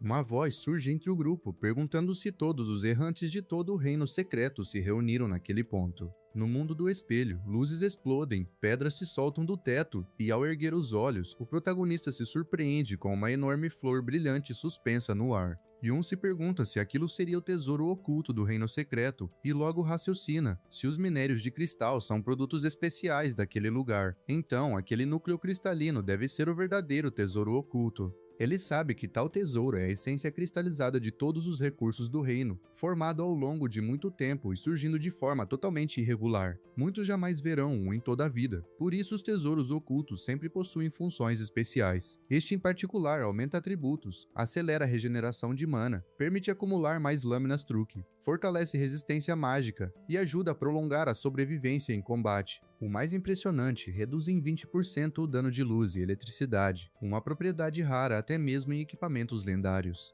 Mas algo intriga. Assim como os minérios atraem errantes, um tesouro oculto também deveria chamar a atenção de um monstro ainda mais poderoso. Yun decide que, depois de usá-lo, precisa sair dali. Do outro lado, o grupo inteiro se apavora quando barulhos ecoam e uma presença colossal se aproxima. Surge o Senhor Errante, um chefe oculto, diferente dos senhores regulares dos reinos secretos. Sua força supera em muito a de qualquer professor ou aluno presente. Alguém questiona chocado por que um monstro assim apareceu em um reino escolar, já que sempre se dizia que senhores errantes só surgiam em domínios de alto nível. Se não fugirem, todos perderão a vida ali. Yunsha assume a liderança, pedindo calma. Afirma que o mais importante agora é escapar juntos. Indica o Canyon como saída. Se conseguirem atravessá-lo, será fácil abandonar a bacia. E então ordena força máxima, atacando em direção ao ponto de fuga. Um professor, cercado de mana, se dispõe a ir primeiro para proteger os alunos, e os demais se revezarão depois. A luta explode. Guerreiros investem contra o chefe, causando impacto e iluminando o campo de batalha, enquanto outros ativam barreiras para resistir à horda. Mas logo o boss solta um rugido ensurdecedor, o grito de guerra, convocando o reagrupamento. Os monstros ficam mais agressivos e os ataques crescem em intensidade. Um dos escudos protetores é despedaçado, e o guerreiro atrás dele grita que o poder inimigo aumentou de repente, causando dano insuportável. Sua cura não consegue acompanhar. Um ancião próximo cai sob golpes sucessivos e um aluno berra em desespero, afirmando que o professor foi finalizado. Yunsha, em posição firme, grita instruções, guardas de escudo à frente, curadores priorizando os defensores. Mas em sua mente, ela sabe que a maioria já gastou recursos demais e está exausta, e o Senhor Errante sequer começou a lutar de verdade. Um guerreiro ao lado entra em pânico e corre, clamando que nunca escaparão assim, que cada um deveria salvar a própria vida. Ele tenta fugir atravessando o enxame, mas o loiro alerta. Não adianta, a furtividade não dura o suficiente e ele não chegará vivo. Antes que termine de falar, uma explosão retumba.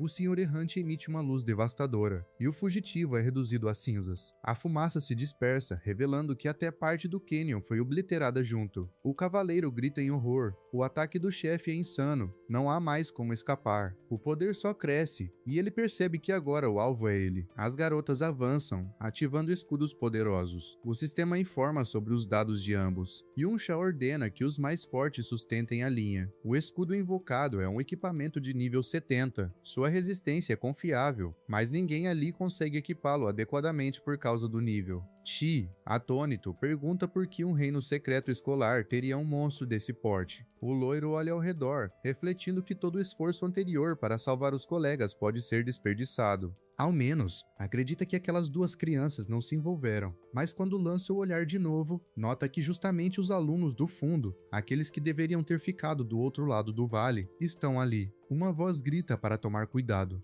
Já invoca-se o escudo de cercamento, mas o loiro ainda é atingido no braço, percebendo que as defesas externas caíram primeiro. Não sobrou ninguém capaz de conter os errantes. Kiao, no entanto, consegue interceptar outro golpe, surpreendendo o loiro, que se pergunta se aquele garoto sempre teve esse poder escondido.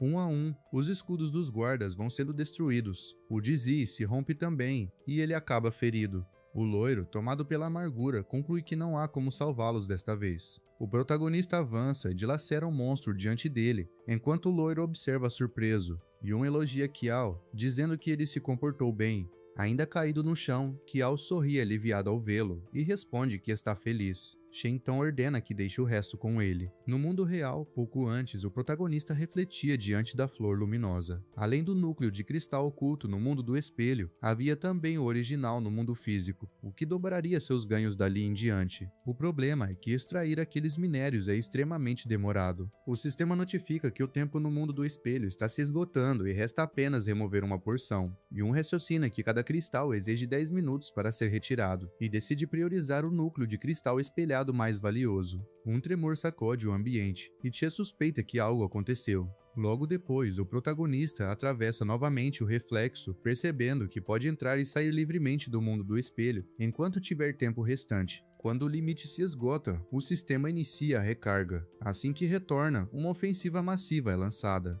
Yun se depara com diversos monstros e percebe que não se trata de simples errantes, há ainda o Senhor Errante entre eles. Preocupado, pensa nos parceiros que ficaram em perigo. Usando o vai e vem do mundo do espelho, ele consegue desviar de ataques mortais com muito mais facilidade. Agora está no nível 24. Sua mana total alcança 140 pontos. A velocidade de recuperação chega a 2,6 por segundo graças ao bônus do núcleo, e seu poder de ataque pode multiplicar-se em até 330%. É impressionante, mas contra um senhor errante mais poderoso que qualquer chefe de domínio, precisa atingir ao menos o nível 30. Enquanto isso, She continua batalhando sem pausa. Ordena que os aliados com habilidades de suporte apliquem reforços. Yunsha libera sua técnica estelar. Zi convoca a armadura em forma de anel-escudo, e o protagonista avança cortando monstros errantes em sequência. Embora o número seja extravagante, seu corpo está mais resistente que nunca. Após absorver o núcleo de cristal, sua vida máxima multiplicou-se várias vezes e sua resistência contra dano elétrico-luz aumentou em 40%. Ele não corre mais perigo imediato, ainda que aqueles monstros sejam imunes à confusão. Os espectadores ficam atônitos. Perguntam se realmente estão vendo certo, pois a barra de status dele exibe cantor, mas seu poder de ataque é absurdo. Movendo-se como um borrão, Yun elimina inimigos com uma velocidade que desafia a lógica. O loiro, que antes desconfiava, admite para si mesmo que aquele garoto é muito mais forte do que parecia.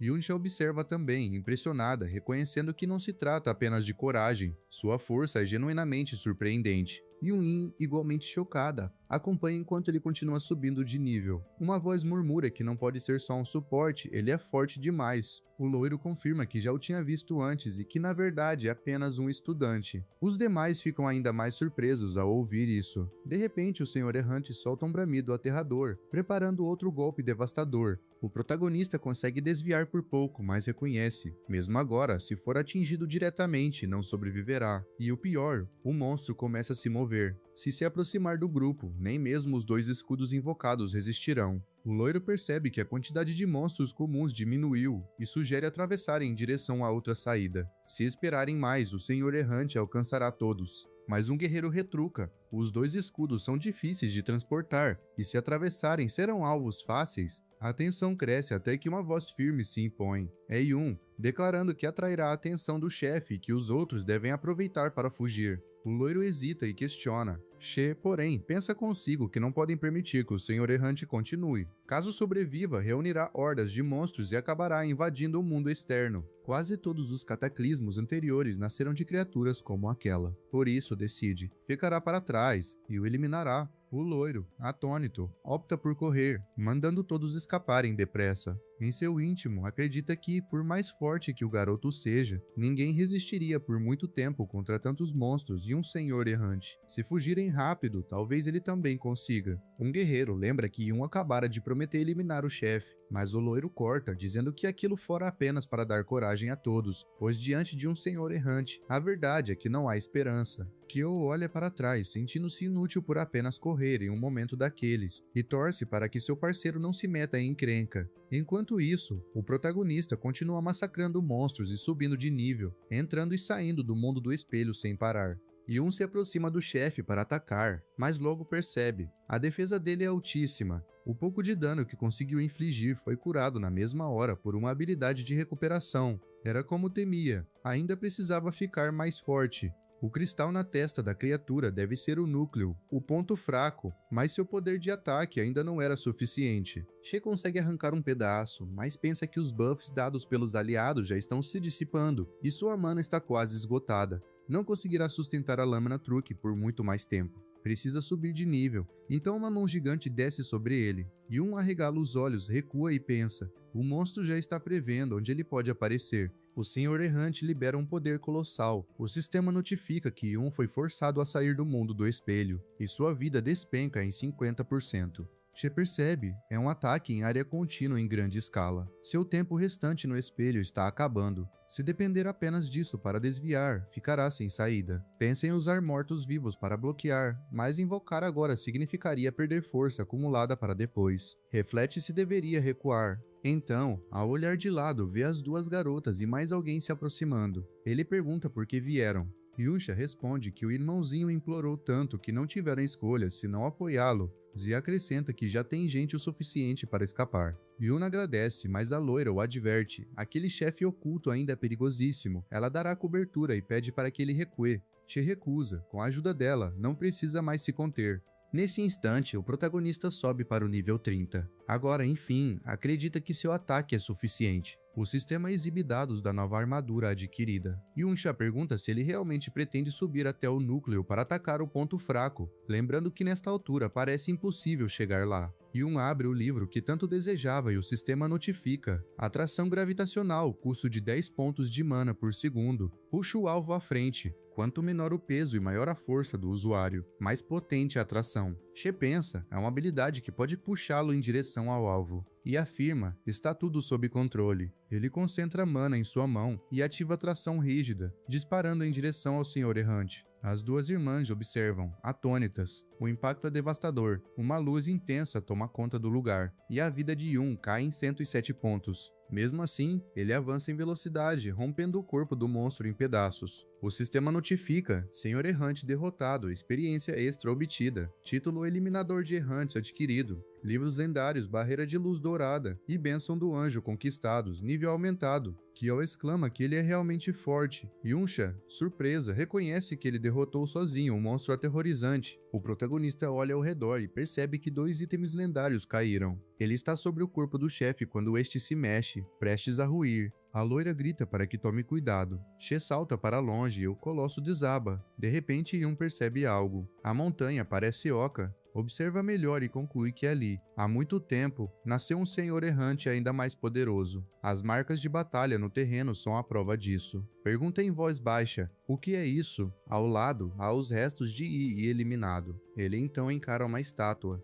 Yunsha, olhando também, pergunta se aquela figura é o traidor Ben. Diz que ouvira histórias de que ele fora finalizado pelo herói Jin Kun, justamente ali, mas não esperava encontrar tal cenário. Está claro que a estátua representa alguém que lutou contra incontáveis monstros e guerreiros, completamente diferente das imagens do memorial da história moderna, que o retratavam humilhado e pisoteado. O protagonista permanece em silêncio. Kyo toma coragem e diz que talvez não acreditem, mas sempre achou que seu bisavô não fora um homem mau. Desde criança pesquisou tudo sobre ele e descobriu que sempre havia descrições vagas em torno de 2 experiências cruciais. Ainda assim, encontrou pistas. Ben costumava entrar em masmorras muito abaixo de seu nível. Kyo pergunta por quê. Porque um profissional rank S de nível 60 ou mais se arriscaria em masmorras de baixo nível. A resposta, segundo ele, é que essas eram justamente as masmorras capazes de gerar senhores errantes. Essas criaturas eram a fonte de catástrofes, invocando hordas de monstros para fora das masmorras.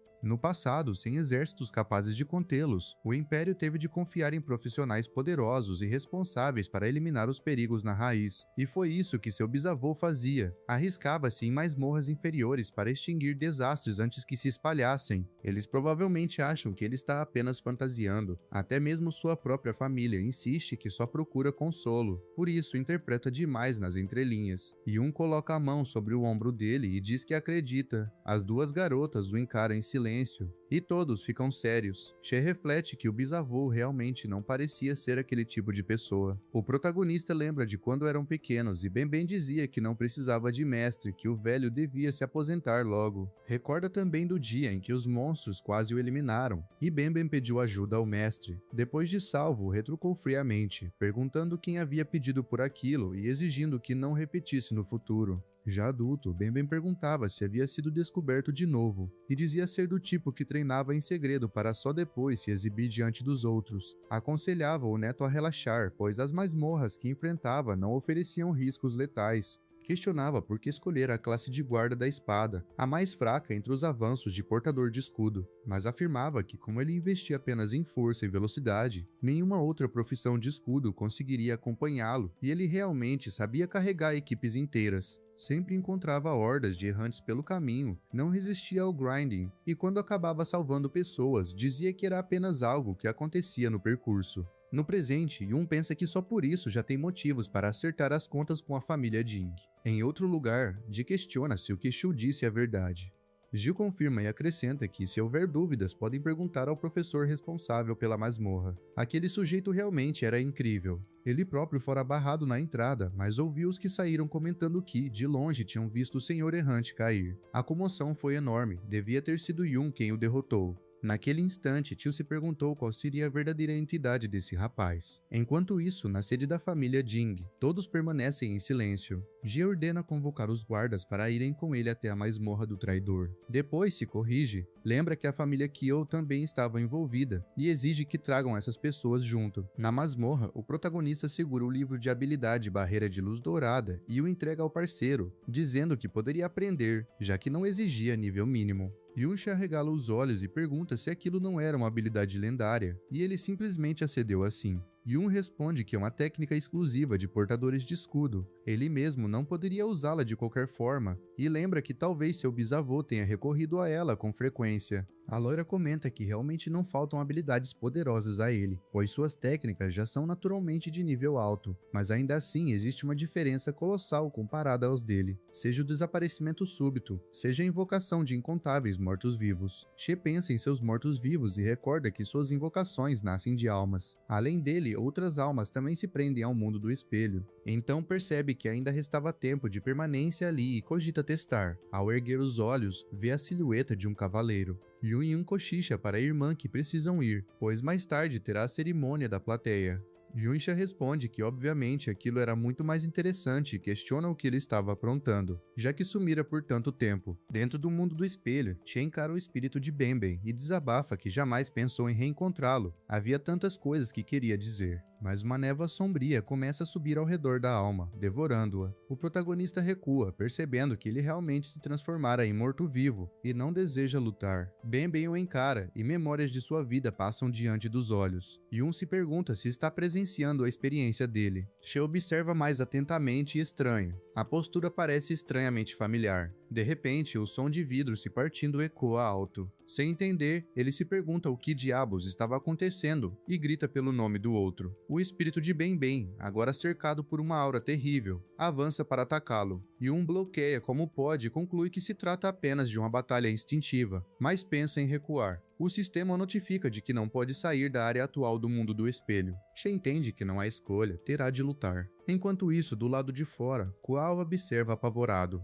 Jay se aproxima com seus homens e o provoca, perguntando por que estava ali sozinho, se percebeu a aproximação deles e saiu correndo, estragando a diversão pela metade. Zi questiona o motivo da presença deles, se também estavam treinando. Jay debocha, manda parar de fingir e o acusa de ter invadido a residência com Yun para roubar. Qual nega, dizendo que se enganou. Shu retruca que reconheceria os gritos dele em qualquer lugar. Zi, trêmulo e suando frio, tenta se defender. Ji apenas sorri e diz que isso não importa, pois trouxe um presentinho. Kyo fica ainda mais aterrorizado. A família de Kyo estava reunida ao lado. O avô, a avó, o tio, a tia e a mãe. O velho encara Severo e ordena que se ajoelhe diante da família do herói e peça desculpas. Zi, firme, responde que não fará isso. O ancião insiste, lembrando que o educou desde pequeno e que deveria se curvar diante dos Jing. A raiva cresce em Kyo, que explode perguntando se o avô queria transformar a família Ki em cães obedientes dos Jing por gerações. O ambiente fica carregado, a pressão aumenta. Um rapaz da família se ajoelha e admite, como descendentes de pecadores e traidores, ser cães já seria até uma bênção.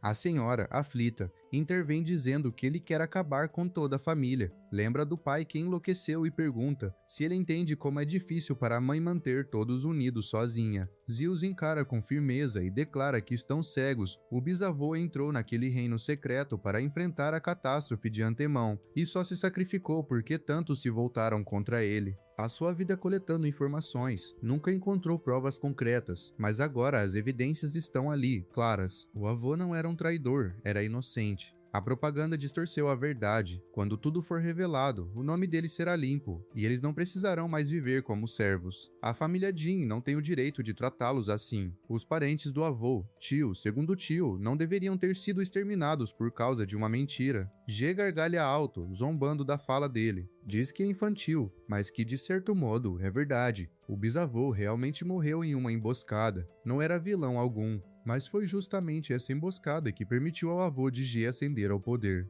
E quem se importa? Ben foi taxado de traidor imperial, e por isso seria sempre vilipendiado. Para ele, os descendentes de um traidor merecem viver como párias. Acrescenta que toda a família já sabia disso, e pergunta se Zi nunca se perguntou como aqueles parentes que citou acabaram sendo eliminados. Por fim, exige novamente que se ajoelhem. A família Kim, em desespero, cede e se ajoelha. A mãe de Kyo, em lágrimas, implora para que o filho faça o mesmo. Diz que já não suporta mais. Depois que o marido enlouqueceu, não quer perder o filho também. O coração dela não aguentaria. As palavras trazem à mente de Zi a lembrança da mãe, em um passado distante, dizendo para nunca dar ouvidos aos outros, pois ele era o melhor. Su, com um sorriso cruel, se aproxima para humilhá-lo, tentando acertar-lhe um chute e zombando da sua lentidão e ignorância. Afirma que, queira ou não, acabará de joelhos. Mas, no instante seguinte, Zi segura a perna dele com firmeza e o arremessa contra o chão, o impacto ecoando forte. Ele ergue a voz e declara que nunca mais se ajoelhará. Furioso, Kyo se recompõe, pega a arma e promete fazê-lo aprender o que significa ser um saco de pancadas. Só que Kyo é mais rápido, avança e o acerta de novo, deixando Kyo chocado e incapaz de acreditar no que estava acontecendo. Então, cheio de determinação, Gi chama pela mãe em voz alta e afirma que são os verdadeiros descendentes de heróis. Em seguida, desfere outro golpe devastador, um murro direto no rosto de Su, fazendo o inimigo sangrar e espalhando uma pressão sufocante por todo o local. Então Kyo acerta o oponente com um soco e afirma que são descendentes de heróis, enquanto Ji observa ao lado. Shu, com a mão na cabeça, pergunta como ele poderia ter ficado tão forte de repente, já que sempre foi apenas um saco de pancadas que ele mesmo precisava bater desde a infância. Shu continua tentando acertá-lo a qualquer custo, mas Zi bloqueia e desvia de todos os ataques até derrubar o oponente no chão. Sua família observa e Kyo declara que não é mais a pessoa que costumava ser. No mundo espelho, o protagonista luta contra seu inimigo e percebe que esta é a forma completa de Ben. Agora a distância entre eles é imensa. Se não fosse pela classe defensiva e pela inconsciência atual, já teria sido suprimido instantaneamente. Mas todas as técnicas de combate foram ensinadas por ele próprio e conhece as fraquezas de cima a baixo. Ainda assim, o adversário possui defesa equivalente a uma transferência de classe pós-nível 60. Então, mesmo com a lâmina de truques empilhada, o dano não será grande. Uma luz se aproxima, é o ataque vindo em sua direção.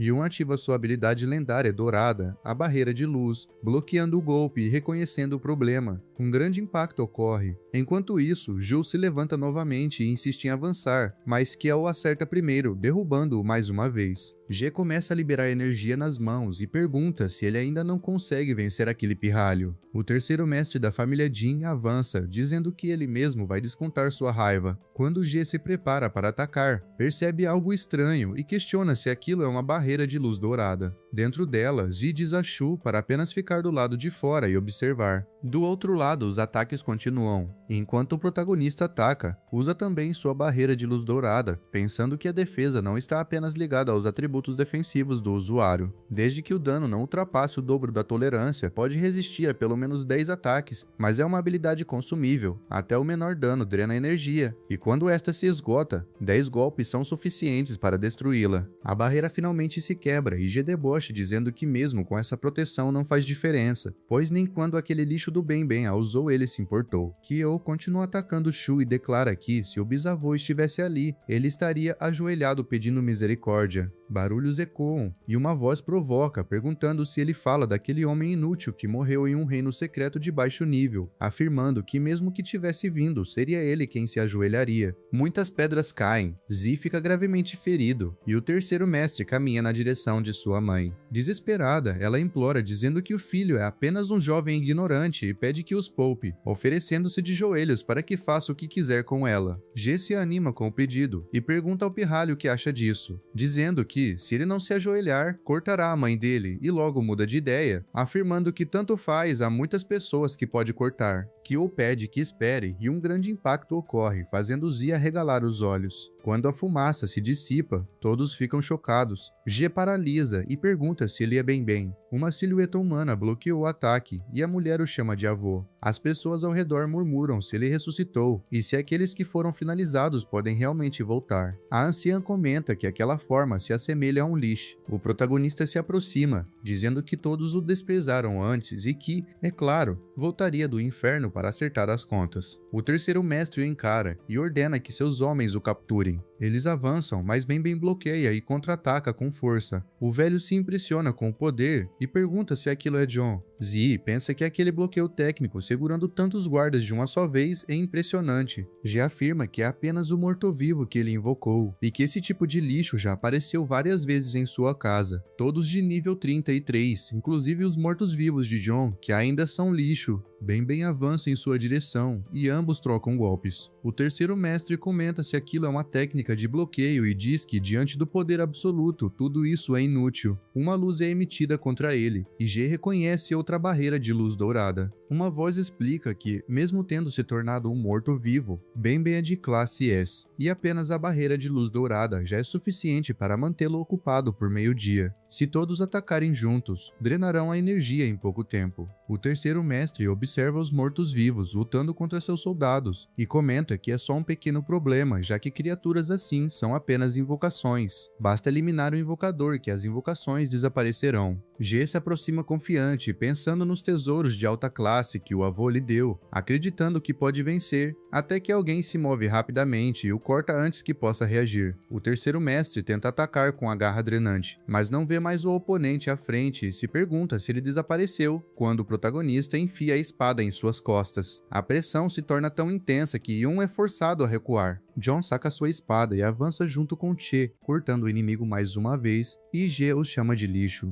O protagonista move a espada com velocidade absurda, desferindo vários cortes até que o terceiro mestre perde uma das mãos e ordena que o sacerdote o cure. Yun se aproxima, e quando G tenta atingi-lo, Che desaparece num instante e surge afastado, perguntando se ele está assustado. O terceiro mestre grita exigindo a cura, mas o sacerdote ao lado já está à beira do colapso. Os mortos-vivos eliminaram quase todos os soldados, e o protagonista pergunta se ele ainda acha que seus mortos-vivos são tão fracos quanto os que viu em sua casa, dizendo que agora, com o buff de uma habilidade lendária, estão em um nível que aqueles guardas jamais poderiam suportar, um poder poder obtido do Senhor Errante. G tenta fugir sorrindo, mas uma espada gigante surge à sua frente, bloqueando a passagem. O terceiro mestre tenta escapar pelo outro lado, mas é impedido novamente. Sons metálicos ecoam, e dezenas de espadas colossais o cercam. Yun se aproxima e ativa a habilidade da classe de guarda da espada, formação absoluta espada, declarando que ninguém abaixo da classe S jamais escapou dela e desafiando-o a tentar. G ergue um item e avisa para não se aproximarem. É uma bomba de vazio, um artefato de classe S dado por seu avô, capaz de explodir junto ao seu nível e pontos de vida, garantindo sua morte. She o encara e diz para que vá em frente e exploda. O terceiro mestre retruca perguntando se ele está tentando morrer junto e afirma que, mesmo que o HP exploda, ele sobreviverá. O protagonista responde que, mesmo que Benben seja destruído, pode ressuscitá-lo novamente, mas o mesmo não se aplica a ele, que nem sequer conseguiria acertá-lo. Yun corta o outro braço de G, o item cai no chão, e She ordena que ele se ajoelhe. G se ajoelha, enquanto Zi observa a distância sorrindo e Shu ferido, mal consegue ficar de pé. O protagonista encosta a espada em seu pescoço e pergunta qual valor ele acha que ainda tem. Yun verifica o sistema e percebe uma enorme variedade de itens, inclusive centenas de poções de vida, mas observa que, com a velocidade de regeneração das poções, mesmo que tivessem sido usadas antes, não fariam diferença, seria apenas uma gota no oceano. Ainda assim, ele teria que morrer. Após eliminá-lo, a alma surge no mundo espelho, e o protagonista suavemente o acolhe como um morto-vivo. Como esperado, pode expandir seus mortos-vivos avançados ao derrotar inimigos, mas decide manter aquele por enquanto, já que poderá ser útil no futuro. O velho comenta que ele é jovem, mas incrivelmente forte, e que deve ter guiado Zi, cuja força interior agora cresceu muito. A família, assustada, pergunta o que devem fazer depois daquilo, dizendo que com os 3 chefes de clã mortos, a família Jing certamente retaliará e estão condenados. Mesmo que o jovem seja poderoso, uma vez que um herói se mova, não haverá como sobreviver. Eles poderiam ter eliminado o avô décadas atrás e agora são ainda mais fortes. O protagonista pensa que, de fato, se o que aconteceu for descoberto, não terá muito tempo para crescer e precisa alcançar rapidamente o nível capaz de confrontar Jin Kun. O sistema notifica sobre o nível de soldado e Yun se pergunta se subiu de nível, concluindo que enviar os mortos-vivos para finalizar monstros separadamente realmente funcionou, e com os níveis e equipamentos atuais, eles dominam aquele território, mas percebe que o reino secreto já não é suficiente para seu rápido avanço, e esse também era outro motivo para ter enviado os mortos-vivos. Ele encontrou o senhor do reino secreto. Diferente de um senhor errante ou de um chefe oculto, o lorde de um reino secreto é o núcleo de todo o domínio. Ao eliminá-lo, o reino é limpo e desaparece junto. A entrada do reino era vigiada por seu professor, então, quando a família Kyo foi levada por Ding Lao-san, certamente foram vistos. Se saírem agora, parecerá suspeito, mas se ele eliminar o Lorde e fizer o reino desaparecer, a família Kuo poderá escapar em meio ao caos. Assim, a família Jing não conseguirá confirmar a morte de Ding Lao-san, o que lhes dará tempo. O sistema notifica que subiu de nível e derrotou o Senhor do Reino Secreto, libertando o domínio. A família percebe o reino se desintegrando. O protagonista explica que o desaparecimento do reino causará confusão, impedindo uma resposta imediata da família Jin.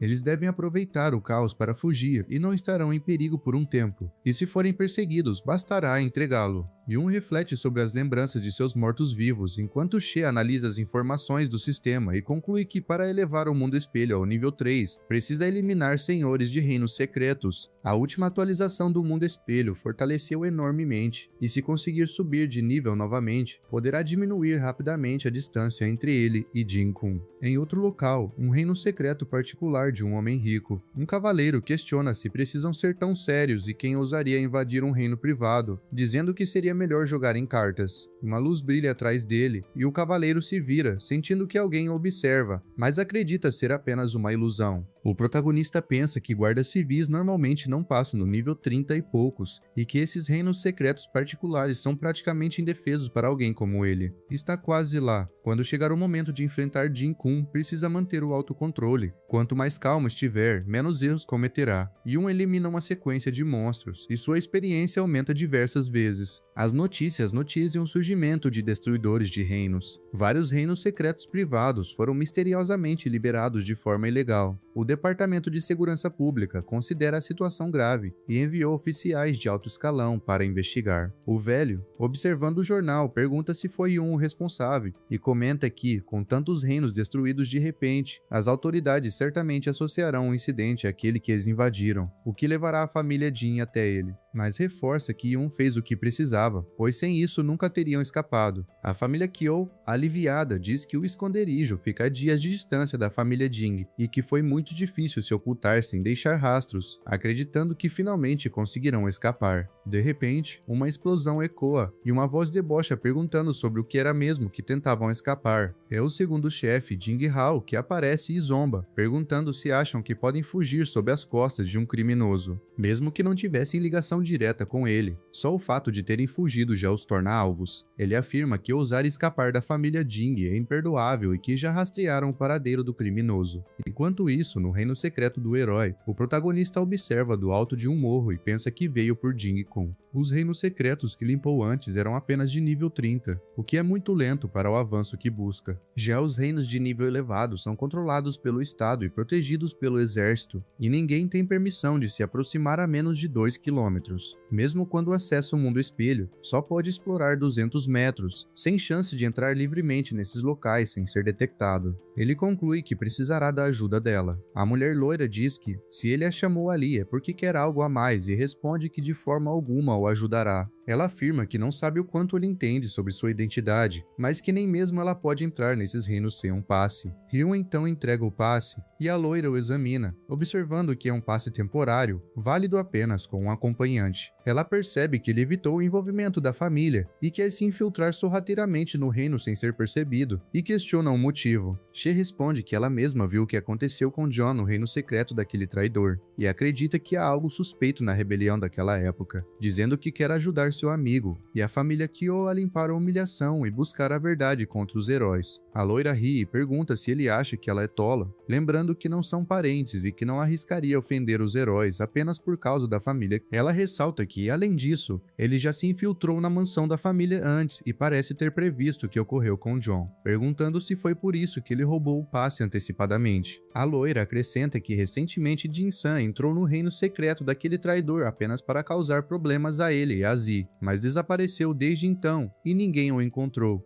Conclui que She não quer apenas confrontar os heróis, mas que carrega hostilidade contra eles, e pergunta se o nome dele tem ligação com o traidor Yun daquela época. O protagonista responde que ela também carrega o mesmo sobrenome e pergunta se isso a conecta ao traidor. A loira rebate dizendo que não tem nada a ver com isso, e que aquele sobrenome nem é verdadeiro, apenas adotado para evitar problemas. Yun pergunta então como ela sabia que o verdadeiro nome dele era esse, e ela retruca perguntando se ele não teme que o denuncie, lembrando que, se o fizer, ele estará acabado. She encara por um momento e responde que acredita que ela não fará isso. O protagonista diz que acredita nela, afinal, alguém que arriscou a própria vida em um reino secreto para defender estudantes jamais se aliaria à família Jing. Em seguida, entrega um diário roubado da própria família Jing e diz para que leia. Nele estão registrados os inúmeros crimes cometidos pelos descendentes do herói Jing, que usavam o prestígio de sua linhagem para intimidar homens e mulheres, cometendo atrocidades de todo tipo. A loira pergunta se é apenas por isso e afirma que ele calculou errado, pois não se importa com tais assuntos. Ela acrescenta que o julgava mais cauteloso e que colocar a própria vida nas mãos de outra pessoa tão facilmente é pura ingenuidade, questionando se ele jamais experimentou uma traição. Yun apenas sorri. A loira tenta continuar, mas Jika a interrompe, perguntando qual o problema se nunca foi traído, dizendo que isso não significa que não possa confiar nos outros, pois prefere acreditar que a verdadeira natureza humana não é má.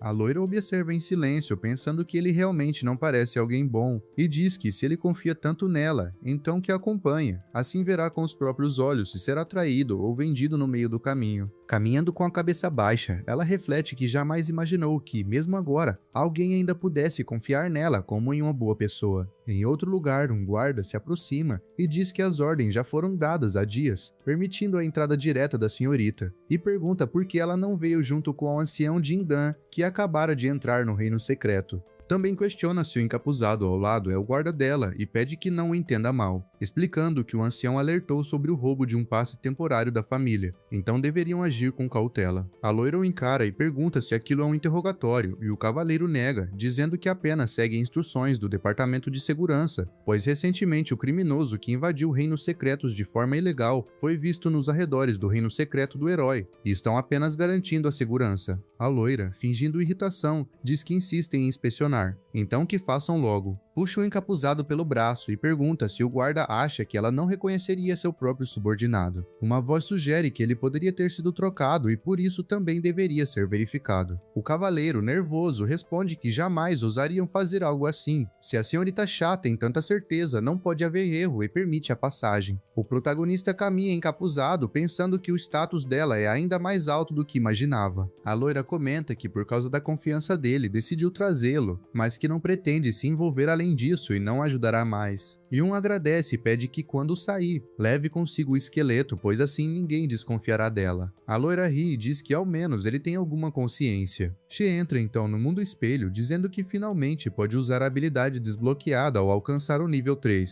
O sistema confirma. Nível 3, mundo espelho, âncora do reino secreto implementada. Yun pensa que essa nova forma do mundo espelho pode copiar monstros diretamente do reino secreto do mundo real, permitindo criar criaturas livremente sem risco de ser descoberto. O mais importante é que mesmo após deixar o mundo espelho, seus mortos-vivos podem permanecer ali, continuar treinando e evoluindo por conta própria. Durante esse tempo, ele pretende investigar tudo com calma. Segundo o diário da família Jing, é nesse reino que Jin Kun está. Sabe pouco sobre ele, apenas que alcançou o rank S há décadas e não demonstra sua força publicamente desde então. Nem mesmo Jin Glao-san sabe de detalhes. Se tivesse informações mais precisas, sentiria mais confiança para enfrentá-lo. Em sua vida anterior, conheceu todos os que atingiram o rank S, mas Jin Kun surgiu do nada. Pergunta bem se ele sabe quem é, mas o espírito permanece em silêncio. She percebe que, mesmo após o aumento do nível do mundo espelho e o crescimento da inteligência dos mortos-vivos, a comunicação ainda não é possível. Logo, o sistema notifica: mundo espelho aprimorada. O protagonista nota que, entre todos, Bem foi o que mais melhorou, embora ainda não ao ponto de expressar consciência. Talvez, com o avanço contínuo do mundo espelho, ele possa recuperá-la. Em outro lugar, uma voz fria afirma que o pai sempre favoreceu o terceiro filho, e que não podem continuar ignorando isso. Jin Kun responde que o terceiro ainda está desaparecido. Segundo o relatório do Departamento de Segurança, o criminoso ousou se aproximar do reino secreto do herói. Sequestrar o terceiro filho sem ser notado só seria possível para alguém também de rank S. Por segurança, decide agir imediatamente. Shen atravessa a mão em seu peito, zombando, dizendo que um homem adulto que nem consegue vigiar o próprio filho não tem moral alguma para ensinar alguém. E o herói do Império diz que nessa idade, alcançar a classificação S é apenas cumprir o requisito mínimo de transferência, mas ainda assim não consegue suportar sequer um de seus golpes. Afirma que a única razão para ter mantido vivo aquele inútil foi para que cuidasse de seu neto, mas agora, além de tê-lo perdido, ainda precisa limpar a sujeira que ele deixou, e completa que, se perder o terceiro filho significar perder um parente consanguíneo, ele mesmo perderá vários anos de vida. Em outro lugar, o descendente do herói Yan segura uma corrente prendendo um humano, enquanto bestas atacam pessoas indefesas, a criança chorando, e um madicólogo comenta que seu animal de estimação não come carne há dias. O protagonista observa tudo e pensa que, em comparação com aquele lugar, a família Jing fora do reino secreto parece até conservadora. Ele hesita sobre se deve se revelar, até que percebe Bem em posição de ataque. She nota que, mesmo naquele estado, Bem ainda corre para proteger os outros, e recorda que entre as crianças da zona de desastre, ele e Lan foram os mais gentis e fortes, por isso os aceitou como discípulos, esperando que crescessem para ajudar os outros. No fim, culpa a si mesmo por tê-lo deixado se tornar aquilo. Bem murmura Lan e pergunta sobre Sombra. O protagonista, surpreso, pergunta se ele recuperou a consciência. Bem pronuncia o nome Jin Kun. Lan Qian é Jin Kun. Yun arregala os olhos em choque. Em outro ponto, Kun cai no chão enquanto o herói do Império limpa o braço coberto de plasma. E, com frieza, pergunta sobre Che.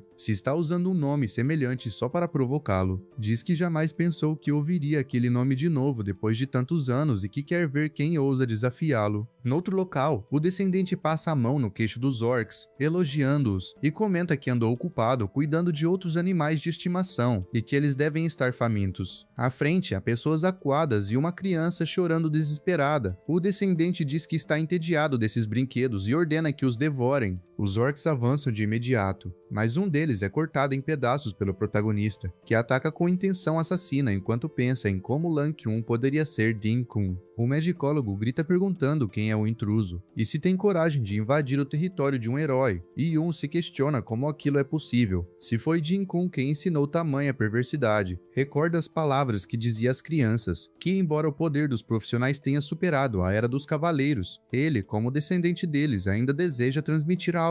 Sob sua orientação, a força superaria em muito a de profissionais comuns. Se quisessem continuar aprendendo com ele, deveriam se lembrar do primeiro ponto: serem humildes, pois não há diferença essencial entre as pessoas, e deviam sempre manter respeito e educação. As crianças discutiam, e ele se aproximava com um livro nas mãos, dizendo que era um pagamento extra, lembrando que, se conservassem aquele sentimento, jamais se tornariam arrogantes. No presente, os orcs continuam sendo abatidos, e o mago contra-ataca, chocado com o poder do golpe, dizendo que é impossível. Aquele é um nível 30 com equipamento lendário. O sistema notifica acessório colar de barreira de proteção destruído. O descendente grita chamando Yun de escória do inferno, e promete mostrar o poder de um nível superior. Yun se lembra de quando dizia aos sobreviventes que o segundo princípio era ter misericórdia, usar compaixão para combater a violência e as transgressões. Lembra-se de tê-lo resgatado da organização de leilão de escravos e pensa que, depois de ter sido ferido, deveria compreender a impotência dos fracos, então deixa o julgamento acontecer naturalmente. No presente, She tenta cortar os dois inimigos ao mesmo tempo, mas eles se teleportam e zombam, dizendo que destruir ilusões deve tê-lo deixado satisfeito, e que há muitas outras para ele cortar. De repente, vários clones deles aparecem ao redor. O protagonista os encara em silêncio, e o descendente ri, dizendo que ele sempre tem aquela expressão explosiva de raiva e pergunta se é por causa daqueles canalhas, achando divertido, e se questiona que tipo de caverna ele cavará quando perceber, depois de cortar todos, que na verdade foram eles que o atacaram. Yun avança e os atinge. O descendente, incrédulo, pergunta como ele conseguiu ver através da ilusão. She se lembra do terceiro ensinamento, ser corajoso, que em batalhas contra reinos secretos sempre há covardes, mas é preciso lutar pela justiça. As crianças aparecem dizendo que quase perderam a vida lá fora, e o protagonista sorri, dizendo para não se preocuparem, que ele estava observando tudo o tempo todo. No presente, depois de feridos, o descendente diz que aquele homem é realmente forte e que pode parar de se esconder atrás de ilusões, enfrentando-o de frente para impedi-lo de escapar, prometendo que se algo acontecer consigo, seu avô o vingará. O mago se ergue, conjurando o feitiço humano, pó paralisante e invocação do pântano, declarando que não usará mais magias ilusórias e que aquilo é difícil até mesmo para ele executar como combinação. No instante seguinte, o mago percebe que perdeu o alvo de vista, e um já está atrás dele, aproximando-se em silêncio e pronto para o golpe final. Caído no chão, o mago implora por sua vida, dizendo que, se ele tem rancor dos Dins, deveria ir atrás de Yan. She pensa no quarto ensinamento, o espírito do sacrifício. Ben se aproxima, puxando o descendente, que pergunta o que ele é, e Ben responde friamente que é o neto de um herói. O descendente ameaça, dizendo que, se o tocar, toda a sua família morrerá miseravelmente. Nesse momento, o mago é transformado em um fantasma, e o descendente, horrorizado, pergunta o que ele fez. O protagonista pensa então nos próximos princípios. Quinto, seja honesto. Sexto, seja justo. Sétimo, mantenha a honra. Oitavo, preserve a alma. Diversas espadas surgem e atravessam o descendente, encerrando-o de vez, e um caminha entre os destroços e se depara com várias pessoas penduradas. E compreende que Lan Qun não apenas ignorou tudo o que ele lhe ensinou, como também virou a lâmina contra ele e Ben, iludindo os descendentes a cometerem atrocidades incontáveis. Ele apenas pergunta em voz baixa o porquê. Shen surge por trás, com um sorriso irônico, e pergunta, por que o quê? Dizendo que ele parecia se divertir bastante dentro do próprio reino secreto. O herói do Império ataca de repente, liberando um impacto colossal. Quando a fumaça se dissipa, She está gravemente ferido, mas ainda de pé, lançando várias magias de cura básica em si mesmo, e encarando Lan Qun, perguntando de novo o motivo de sua traição. O herói do Império avança calmamente até que seus passos se interrompem diante de algo à frente, um espelho. Nesse instante, o protagonista aproveita a brecha, avança e o golpeia com força total, gritando a pergunta que o consome: por que ele o traiu?